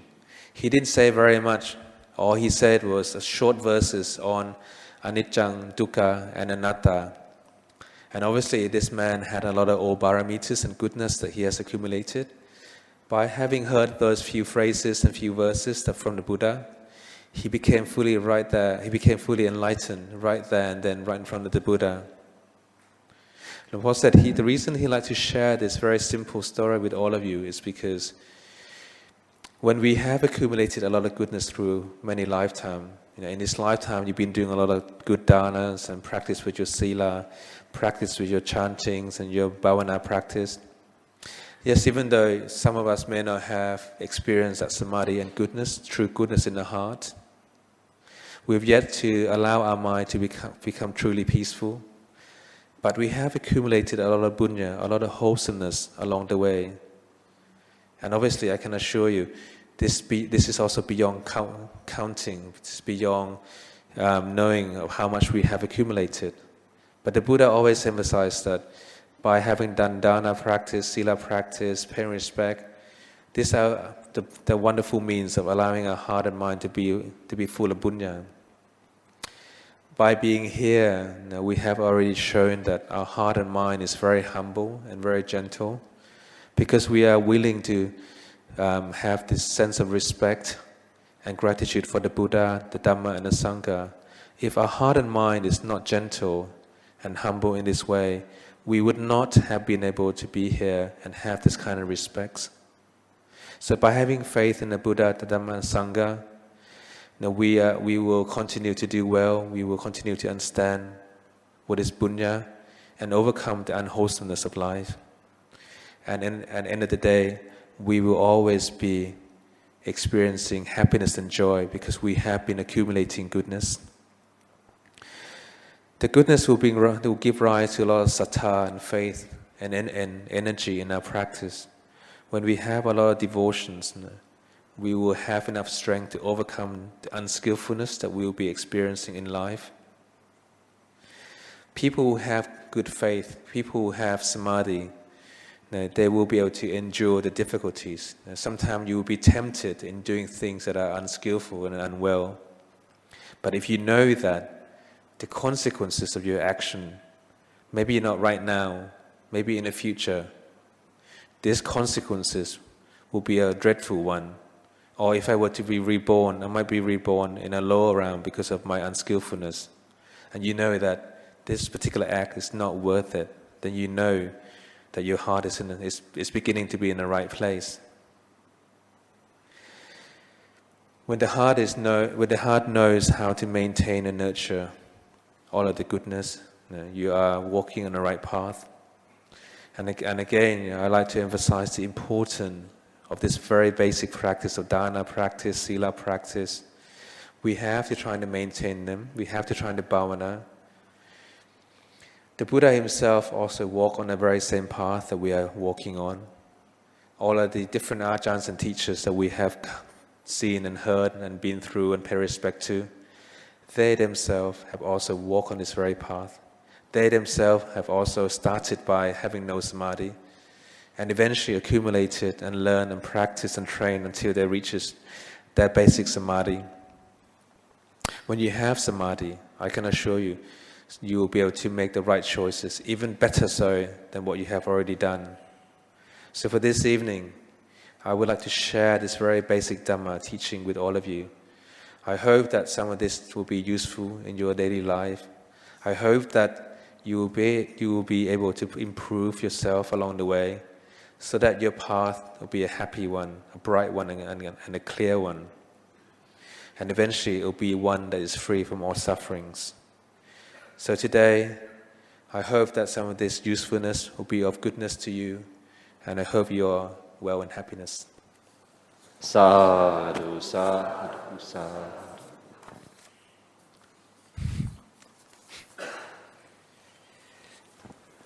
Okay, so we have time for some questions. ถามคำถามนะครับ Yes, okay, go ahead. Anybody has any questions?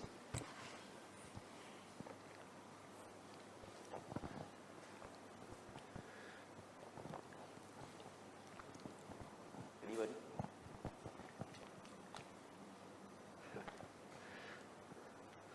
Or do you prefer to write it down?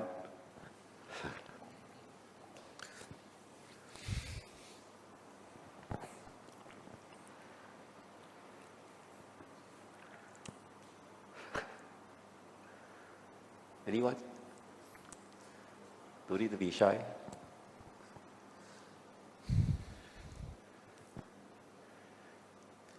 Do we have any paper?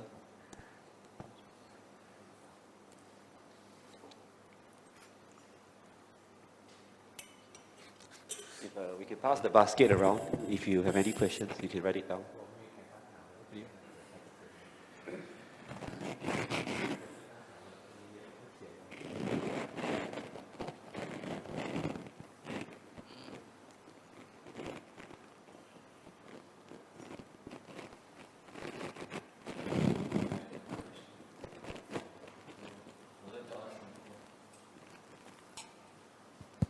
I'd like to ask Luang Por, what were some of the challenges that he faced in his meditation practice earlier on, and how did he overcome them?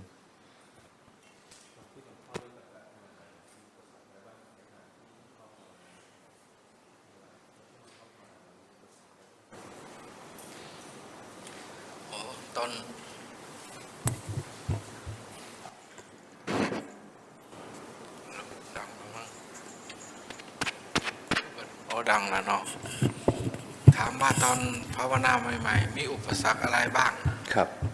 อุปสรรคเยอะมากโดยเฉพาะทุกขเวทนานี่ชัดหมู่คณะชอบถามว่าภาวนาถึงตีหนึ่งตีสองเห็นอะไรเห็นทุกข์นี่ชัดมากบอกหมู่คณะเพราะอย่างอื่นยังไม่เห็น Oh yes, it's for sure. When Luang Por started with his practice, he really suffers a lot. The thing that he suffered the most was actually the difficult sensations in the body, the pain in the body. The monk's friend would ask, "What's the point of practicing until 1, 2, 3 in the morning? Did you experience anything?" And he said, all he felt was just lots and lots of sufferings. ทุกข์เกิดขึ้นจากที่เรานั่งนานๆเป็นครึ่งชั่วโมงบ้างเป็นชั่วโมงบ้างเป็น2 ชั่วโมงบ้างแต่เราครั้งแต่ละวั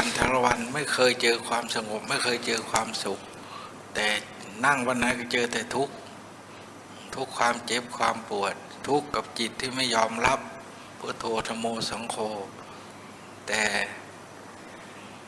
มีอันเดียวที่ไม่ได้ลุกหนีแต่จิตมันไม่อยู่แล้วทีพอระลึกได้ชั่วโมงหนึ่งได้3 คำก็มีอันคำว่าพุทโธเรือนั่นอยู่กับทุกขเวทนาหมดแต่อาศัยว่าไม่ถอยถือว่าทำไปแล้วไม่ได้กระช่างมันความสงบแต่ขอได้เอากายเอาวาจาเอาใจของเรามาบูชาต่อคุณพระพุทธเจ้าแต่บูชาได้ก็ไม่กี่คำละเพราะมันจิตมันไม่อยู่มันก็ดึงสติปัญญาเราไม่ทันกิเลสก็ดึงหนีไปสู่สัญญาอารมณ์อย่างอื่นหมดแต่มันมีส่วนดีคือเราไม่ถอยเลยทำไปเรื่อยๆผลที่สุดความสงบความเย็นใจเกิดขึ้นถึงรู้ราคาที่เรามีความต่อสู้กับกิเลสของตัวเองก็คือความเจ็บปวดนั่นน่ะนี่นะพอที่นี่พอจิตเริ่มลงสงบลงไปเห็นความสงบเย็นใจเกิดขึ้นทีนี้ศรัทธามาเองที่นี่มีแก่จิตแก่ใจแล้วก็รักษาด้วยเพราะความสุขชนิดนี้แบบนี้ไม่เคยได้พบได้เจอไม่อยากให้หายไม่อยากให้เสื่อมหายจากไปก็เลยถือว่าเป็นการรักษาส่งเสริมเป็นกรณีพิเศษผลเกิดขึ้นจากภาคปฏิบัติแต่ก่อนเห็นแต่ทุกข์นั่งไปวันไหนก็เจอแต่ทุกข์อย่างที่เล่ามา Yes, early on, in the early days, everything was very difficult. Sitting for half an hour was very bad. Sitting for longer was even worse.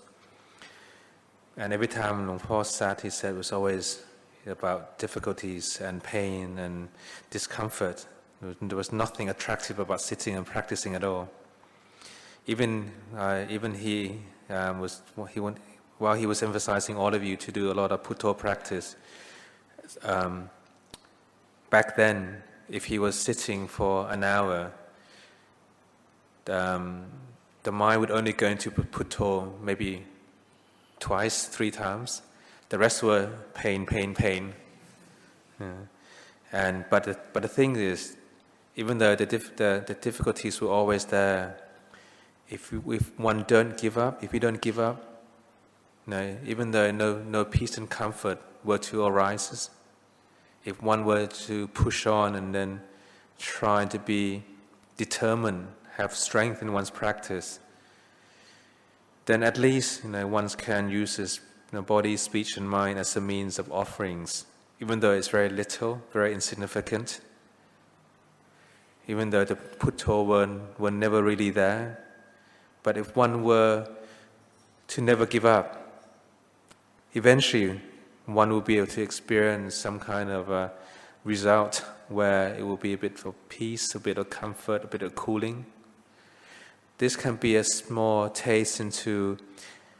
how one had been fighting and conquering over the kilesas. Once you have experienced small bits of happiness and tranquilities, then you would know that you want to nurture every moment of it, every skills that you have picked up along the way. This be something that you know that will give rise to peace and comfort. You will try to nurture everything and maintain it as best as you can, because you know that you have found something very, very special.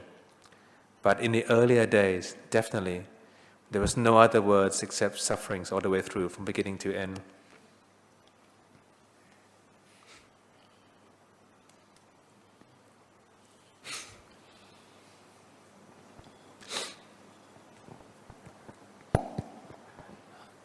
I want to first describe my practice currently, and then later on ask the questions how to balance. Now every morning and evening I do chanting, and during full moon and new moon I also do parita chanting. Then every early morning and afternoon I do meditations for around on average 3 to 4 hours per day. And as for precepts, been consistently keep the 5 precepts for through mind, speech, and action. And for dana, whenever there's opportunity arise, I will do it. I go to temple or do the dana. So my question is that I've been doing this consistently for quite a number of years. My question is, should I just continue with this practice, or should I, on the samadhi, intensify and increase the practice?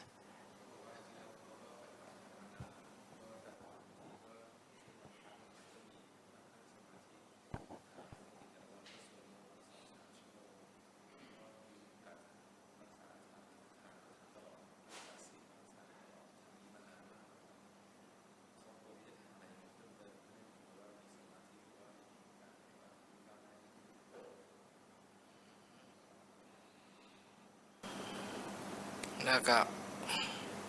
ถ้าเราทำขยับขึ้นไปเวลาเราพอไหมเขาว่าพูดเนี่ยมันจะพูดแบบพระมันไม่ได้เพราะพระนี่ความรับผิดชอบต่อหน้าที่การงานไม่มีแต่เราอยู่ในเพศฆราวาสถ้าเห็นว่าการปฏิบัติขยับขึ้นถ้าไม่ไปเกี่ยวข้องหรือไปรบกวนกับหน้าที่การงานของเราก็ใช้ความเพิ่มเวลาขึ้นกว่าเดิมอีกความสุขหรือความภาคปฏิบัติเรื่องสมาธิเนี่ยจะได้มีกำลังพอถ้างั้นแล้วมันก็ไม่เห็นผลเท่าที่ควรเพราะว่าเรื่องสมาธิถ้าพอรู้เรื่องของสมาธิแล้วก็พระท่านถึงว่าเร่งเป็นกรณีพิเศษเพราะสิ่งเหล่านี้ไม่เคยได้พบได้เจอกลัวจะเสื่อมกลัวว่าจะอันตรธานไปก่อนที่เราเคยได้ยินว่าครูบาอาจารย์หรือหมู่ญาติโยมว่าสมาธิเสื่อมก็เพราะขาดการดูแลรักษาการเอาใจใส่เพราะฉะนั้นแต่ละท่านละองค์ฝ่ายพระนี้เมื่อท่านเจอหรือปฏิบัติความสงบเกิดขึ้นส่วนมากท่านจะชอบปลีกออกจากหมู่คณะเพื่อไปเร่งความภาคความเพียรให้กับตนเองเป็นกรณีพิเศษจนมั่นใจว่าไม่เสื่อมท่านที่ออกมาสู่สังคมหมู่คณะอย่างที่โยมเล่ามาทำมานานอันนั้นก็เป็นอีกเรื่องหนึ่งทำมานานก็เป็นบุญอีกก็เป็นบุญเป็นกุศลอีกเรื่องหนึ่งแต่ทางด้านจิตใจเรื่องสมาธิอันนี้สำคัญจะช้าหรือนานจะน้อยหรือมากขึ้นอยู่กับสติปัญญาบารมีของแต่ละท่านละคนบางคนเขาทำทีหลังทำน้อยกว่าแต่เขาก็ลุดหน้าไปก่อนก็มีแต่บางท่านบางองค์ก็ใช้เวลาหลายปีอย่างพระเคยคุยกันบางองค์5 ปี10 ปีบางองค์20 ปีกว่าจะรู้ความหมายคำว่าสมาธิท่านเล่าให้ฟังแต่ท่านไม่ถอยก็ทำมาเรื่อยๆนี่นะอย่างของโยมก็เหมือนกันโยมต้องดูว่าถ้าไม่มีผลกระทบเกี่ยวกับหน้าที่การงานก็ขยับเวลาขึ้นเถอะน่าจะเป็นกุศลเพิ่มพูนขึ้นกับเราให้เจริญยิ่งขึ้นไป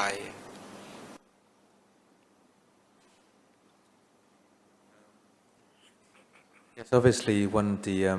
factor here is the time frame. As for monks, we don't really have other duties or responsibilities other than trying to put forth our own personal practice as much as we can.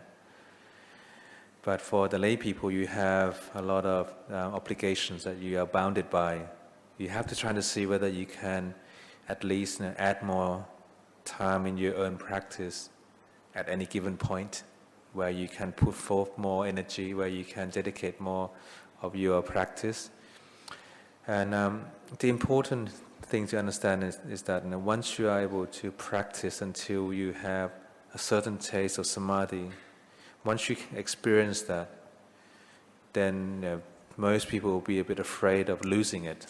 Because once you experience your samadhi, you need to try to nurture. Nurturing the samadhi is actually more difficult than having an insight into samadhi or experiencing it. Because without the proper attention, one could easily lose the samadhi that one have experienced in the first place. Many of the monks, when they start to experience that peace and comfort in their practice, sometimes they would just leave the functions of the monasteries or go and find some seclusion place, some secluded places somewhere to put forth even more practice. And once they have mastered their abilities to maintain their samadhi, only then they may return into the society. But for lay people, yes, you need to maintain the goodness that you have, the punya, the practice, the chanting that you are doing, trying to maintain it. You are definitely earning a lot of goodness along the way. And another factor that is very important in achieving a good practice is also accumulated goodness from our past lives. It's hard to tell what we have accumulated from our past life. Sometimes people have just started practicing and they may have experienced some insight straight away, and sometimes they've been practicing for a very long period and yet to have experienced anything.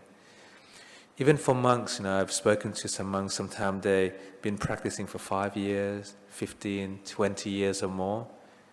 20 years as a monk. Sometimes they have never experienced any goodness along the way, in the goodness from samadhi. Sometimes it takes even longer than that. Sometimes they've been putting a lot of practice along the way, and yet to have fully experienced that fruits. So for the lay people, I do encourage you to continue with your practice and put forth a lot more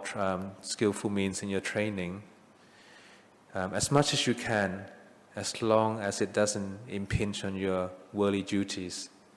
And I can assure you, you are accumulating a lot of goodness along the way, and those goodness will support you. It will ripen. Thank you. Sadhu,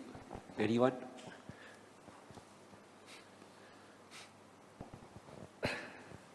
I thank you, Luang Por, for your teachings. So,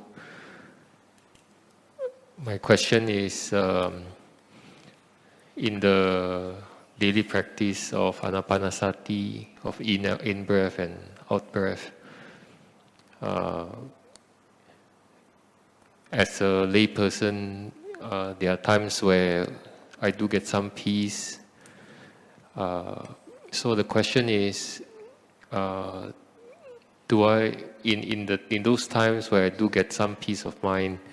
do I stay with the peace, or do I try to contemplate the body, use the peace to contemplate the body to gain insight? What is your advice on this? ก็ได้พยายามปฏิบัติธรรมแบบอานาปานสติมาบางทีก็จิตใจก็สงบพอสงบปั๊บเนี่ยก็อยากจะถามว่าควรเอาจิตใจที่สงบนั้นมาพิจารณา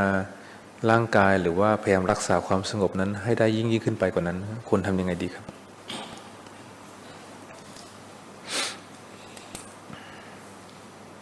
ส่วนมากถ้าจิตสงบแล้ว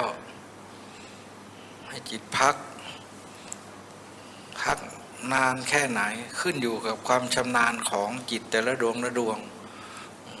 เมื่อถอนออกมาจากสมาธิเมื่อไหร่ค่อยมาพิจารณาเรื่องร่างกายธาตุขันธ์แต่ตราบใดที่จิตยังไม่ถอนเราอย่าไปยุ่งอย่าไปฝืนอย่าไปบังคับให้เขาออกมาอย่าเพิ่งอยากรู้อะไรเกินกว่าระหว่างจิตสงบระหว่างนั้นรู้เอาความสงบอย่างเดียวไปก่อนถ้าจิตถอนออกมาเขายังคือคำว่าจิตถอนสมาธิแต่ละคนไม่เหมือนกันบางคนถ้ายังไม่ชำนาญก็อยู่ได้ไม่นานบางคนก็อยู่นานบางคนก็เป็น 2-3 ชั่วโมง 6 ชั่วโมงบางท่านบางองค์ก็อยู่ตลอดทั้งคืนเข้าออกนั่ง 6 โมงเย็นไปออก 6 โมงเช้าอย่างนั้นก็มีนี่ความชำนาญหรือระหว่างท่านฝึกแต่เมื่อถอนออกมาจากสมาธิเมื่อไหร่เราค่อยพาเขาทำงานคือออกเดินทางวิปัสสนาคือยกเอานี่แหละร่างกายของเรามาพิจารณา น่าจะได้ประโยชน์แล้วก็จิตของเราก็สมาธิของเราก็จะมีพละมีกำลังที่ว่าละเอียดหรือมั่นคงไปเรื่อยๆเรื่อยๆถ้าจิตของเราไม่มั่นคงเราไปพาเขาพิจารณาอยากรู้อยากเห็นอยากเข้าใจไปก่อนผลที่สุดจิตของเราก็เลยฟุ้งซ่านก็เลยไม่เป็นองค์สมาธิเมื่อครั้งต่อๆไป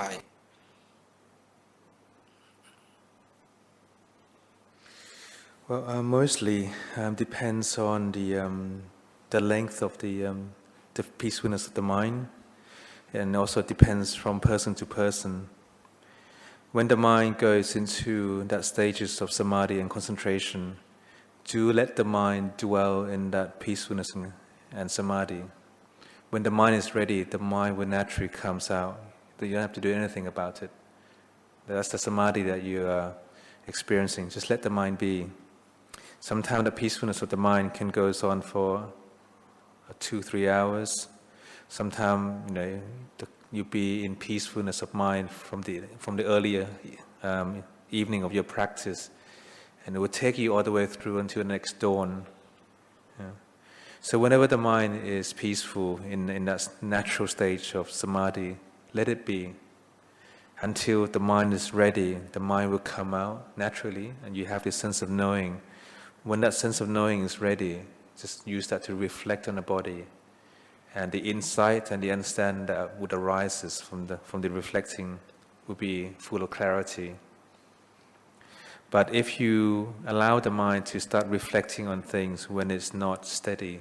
when the mind hasn't got enough strength, then most likely you'll be proliferating and kind of creating certain wrong momentum for the mind rather than supportives.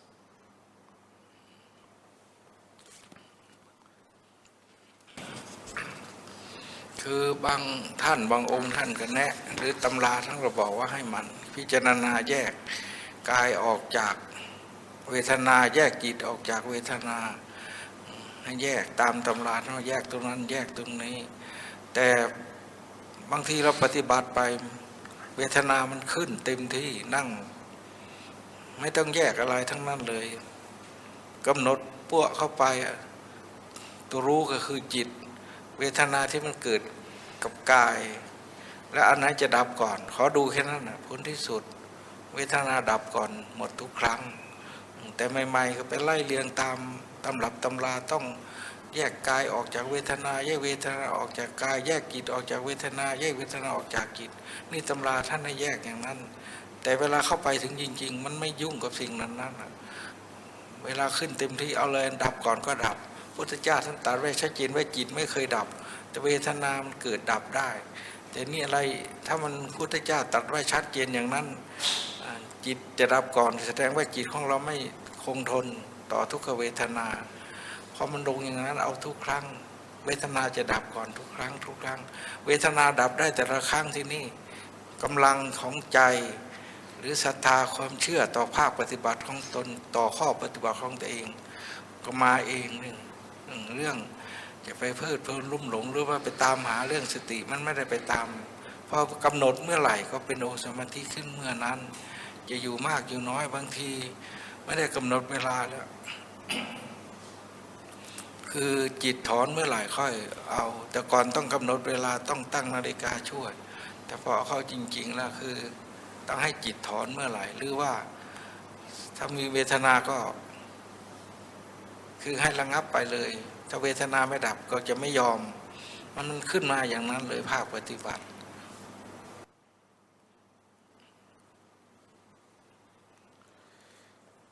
So I mean, when you hear a lot of the teachings from various teachers, or you read certain guidelines from the Dhamma books, they always say, the body that we know and the citta that we know, they are two identities. They're not one. You have to try to separate them. But if you are really practicing, in the midst of the practice, sometimes you would know that very easily. It would just happen. It's just part of it. Especially when you are meditating and practicing for a long period. When the pain, when the difficult sensation arises in your body, simply watch the sensation, if you can. But by watching it, you will know that the Vedana is the first thing that disappears. The Citta will always be there. But when you read guidelines from books and Dhammas and Tripitakas, they always say, oh, you reflect on the body like this, on the Citta like this, reflect on the mind like that. Obviously, the book can go on a very systematic ways. But when the nature of the practice happens, it doesn't go according to what is written in the books. When you look at the mind, look at the citta, especially when the pain is there, you can try to see which one goes first, whether the citta changes first or the Vedana changes first. It's always the case that the Vedana changes first. The Buddha said that the citta never changes, but if you notice that your cittas have changed, it probably means that you haven't got enough samadhi, you haven't got enough patience to endure, to go through and see through it. Only when you realize that the citta is the one that is always there, like the Buddha said, when you realize that the Vedana is the first thing that goes and it always changes, when you realize that you have more faith in yourself, more faith in the practice, and right there and then the sati will come naturally, and all you have to do would be just reflect briefly on samadhi, and the samadhi just comes. So when you're practicing, trying to practice until you see that the citta is very steady, and the citta is able to see that the Vedana is the one who changes first. Whenever the Vedana finishes, changes, ceases, ended, then you can see that our citta is right here, right now. By practicing in this way, you will know that the attachment that we had early on about our citta and our Vedana as being the one identity is not like that anymore.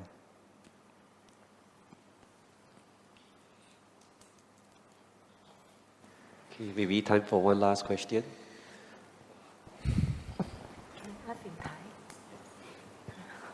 หลวงพ่อคะคือ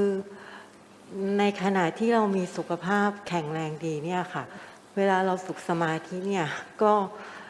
บางทีก็สำเร็จบางทีก็ไม่สำเร็จเนื่องด้วยหน้าที่การงานอะไรเงี้ยค่ะทีนี้หนูอยากจะถามว่าในขณะที่ร่างกายเราไม่แข็งแรงเราไม่สบายอย่างเช่นว่าเราต้องอยู่ในโรงพยาบาลอย่างเงี้ยค่ะหลวงพ่อมีวิธีคิดหรือว่าแนะนำยังไงบ้างอะค่ะว่าจะให้เราเนี่ยสามารถดึงกำลังที่เรามีจิตเนี่ยค่ะให้กลับมาสงบเหมือนเดิมเนี่ยค่ะขอหลวงพ่อช่วยชี้แนะด้วยอะค่ะถ้าถึงขั้นเราอยู่โรงพยาบาลเข้ารักษาจะให้มาปฏิบัติเหมือนมันปกติก็ไม่ใช่ฐานะที่จะได้แต่จิตใจของเราต้องยอมรับสภาพต้องทำคำว่ายอมไม่ใช่ว่าจะยอมต้องสอนตัวเองที่จริงเราก็ไม่ต้องการไม่ปรารถนาแต่เมื่อธาตุขันธ์เขาเจ็บเขาป่วยนี่แหละเป็นความสัตย์ความจริงที่เขาประกาศความจริงอันหนึ่งให้เราได้รับทราบจิตเราอยู่ด้วยกันร่างกายเจ็บป่วยไม่มีแรงไงทราบได้หมดนั่นแหละแต่อยากจะปล่อยอยากจะวางไม่อยากจะมีความเจ็บปวดหรือความอะไรเวทนาระหว่างกายมันแสดงออกก็ไม่มีเจตดวงใดต้องการน่ะแต่เมื่อรับทราบอย่างนั้นก็ต้องใช้ปัญญาสอนตัวเองแนะตัวเองว่าอยู่ในระหว่างนี้ร่างกายธาตุขันธ์เขาไม่ปกติเขาเจ็บเขาป่วยเราก็ถามเข้าไปที่เจ็บที่ป่วยนี้ที่เราเคยยึดถือมาว่าเป็นเราเป็นร่างกายของเราอันนั่นก็ของเราทุกสัตว์ทุกส่วนในร่างกายจิตให้ความหมายว่าเป็นเราหมดวันนี้ก็ต้องถามต่อเข้าไปอีกถ้าเป็นเราจริงๆอาการเหล่านี้เราไม่อยากเจ็บไม่อยากป่วยเราอยากให้หายหรือเราบอกยังไงต้องการยังไงเขาก็ต้องยอมรับเชื่อฟังแต่นี่ระหว่างกายกับจิตเขาไม่เป็นเดียวกันมาแต่ไหนแต่ไรแต่ที่ผ่านๆมาเราไปให้ความหมายแล้วเราก็ลงความหมายของเราถ้าถึงในระหว่างที่เข้าโรงพยาบาลถ้ามีอาการอย่างนี้ก็มันตัวสอนตัวเองแยกตัวเองระหว่างกายกับจิตทุกขเวทนาที่เกิดขึ้นทางกายก็เหมือนกันต้องสอนตัวเองนำมาคิดพิจารณาก็เพื่อจะ ปล่อยวางหรือบรรเทาความยึดความถือความลุ่มหลงของเราให้จิตของเราไม่ได้รับความ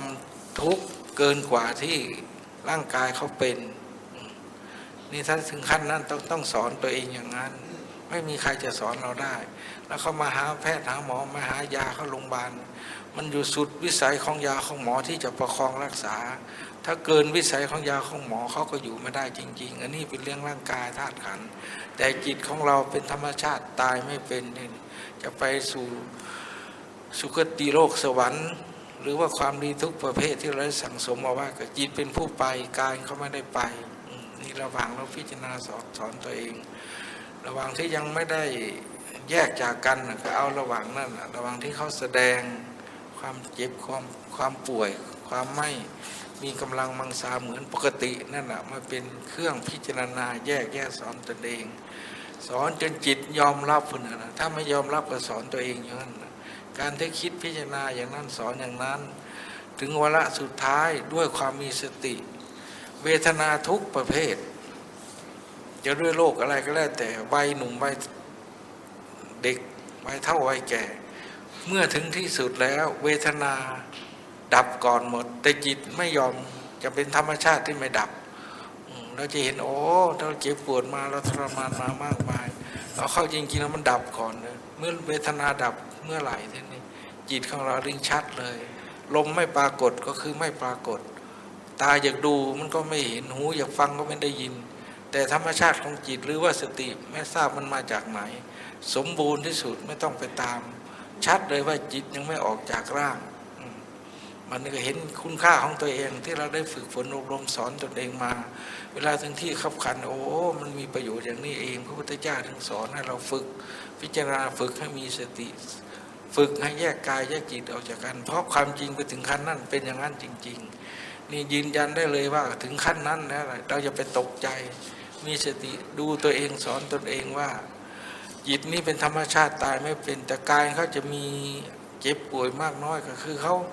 ไปถึงที่สุดแล้วเขาดับก่อนแต่จิตผู้อาศัยอยู่ในร่างกายจะยังไม่ดับยิ่งเด่นนี่แหละเราจะไม่ได้ตกใจจะไม่ได้เศร้าใจเพราะเราพิจารณาแยกเข้าใจแล้วว่าตั้งกายธาตุขันธ์นี่เขาเป็นอย่างนั้นจริงๆถ้าสุดวิสัยของยาของหมอก็จำเป็นแต่จิตไม่อยากว่าจำเป็นถึงที่สุดแล้วเขาปล่อยเองวางเองเพราะมันเกินกว่าที่จะประคองกันแล้วคำว่าประคองหรือว่าเขาดับก็ไม่ใช่จิตเราไปให้เขาดับแต่เขาดับของเขาเองเวทนาที่เราเจ็บป่วยนั้นพอเวทนาดับอย่างนั้นนะที่นี่คุณค่าของจิตทางพระถึงว่ามันผ่องใสแล้วก็ชัดเจนรับรองคติตัวเองว่าโอ้คำว่าตายเขาจะตายหรือว่าจิตจะออกจากร่างเป็นอย่างนี้นี่เองขนาดมันชัดตัวเองได้ถึงขนาดนั้นนะแต่ยังไม่ออกก็บอกตัวเองว่ายังไม่ออกแต่ทุกอย่างที่เราเคยใช้เข้ามาอยากดูก็ไม่เห็นอยากฟังก็ไม่ได้ยินลมหายใจก็ไม่ปรากฏแต่จิตมันเด่นมากด้วยเกินกว่าจิตธรรมดาที่เราเคยผ่านมานี่แหละคุณค่าที่พิจารณาระหว่างเราเจ็บป่วยจะได้ประโยชน์อย่างนี้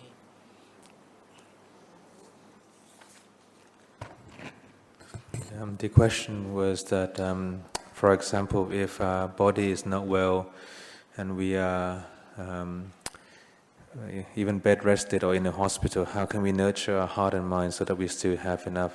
willingness and energy to go on and still be able to maintain a peace and comfort of mind? When we are already in a hospital and on a hospital bed, often that is already very difficult.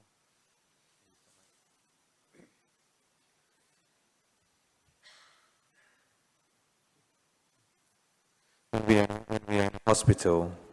it already means that we are in a very difficult situation already. And it will be very difficult to maintain a normal routine and normal habits. This is when we have to start training ourselves to accept.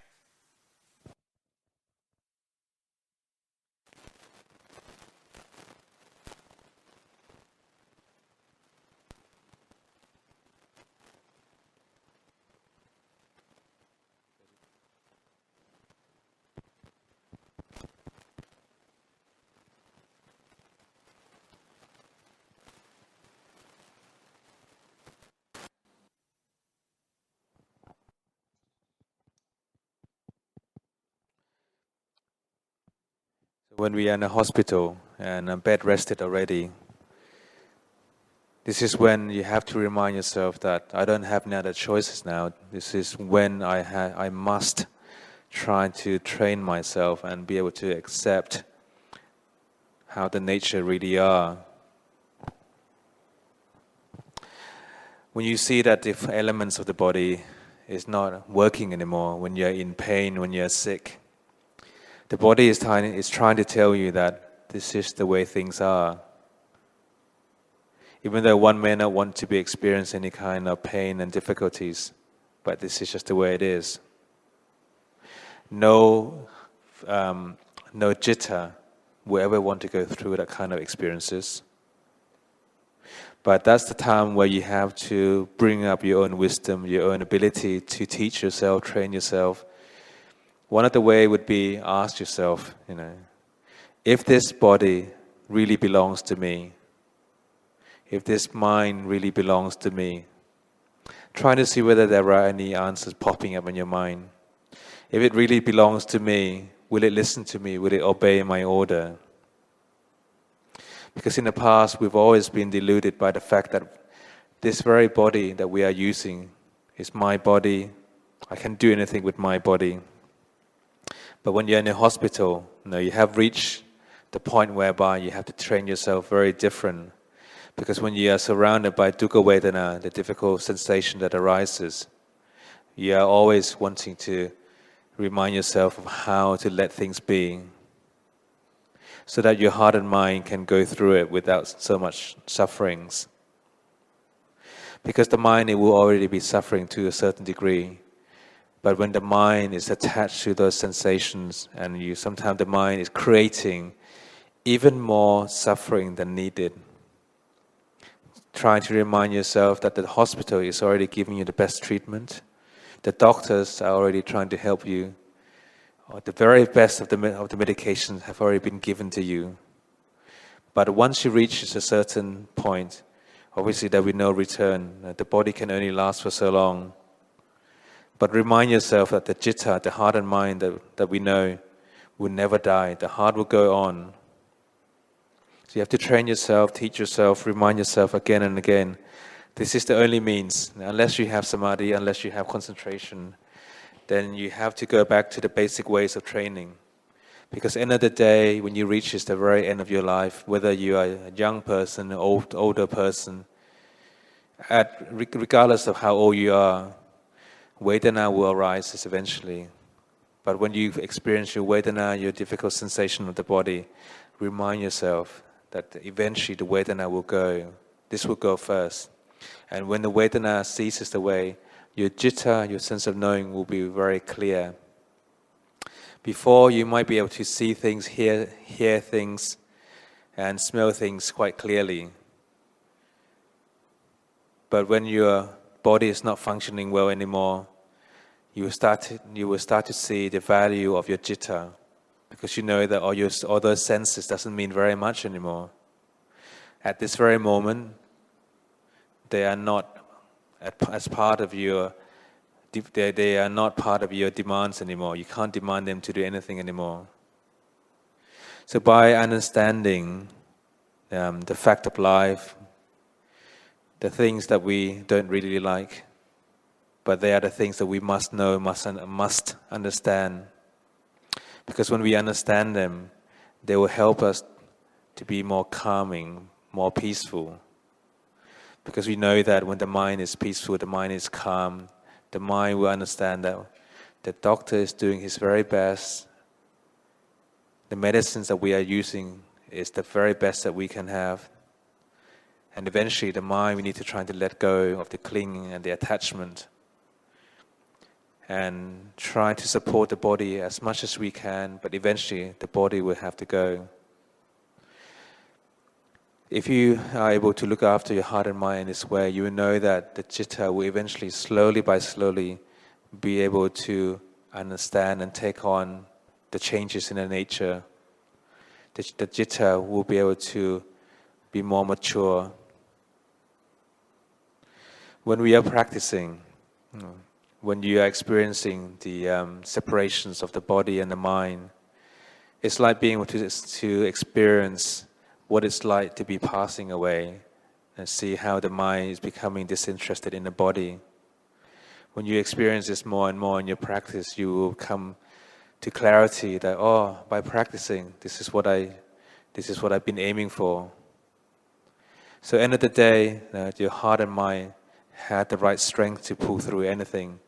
It all comes down to one's ability to be very diligent in reflecting again and again.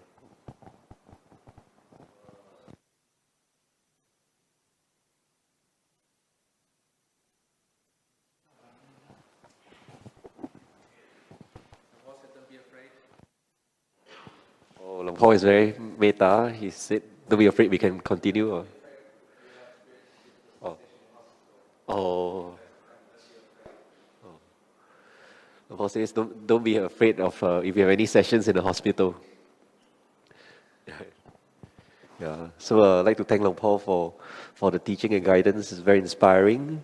And Luang Por is actually the first senior Kuba Ajaan that is visiting Palelai for this year's 60th anniversary.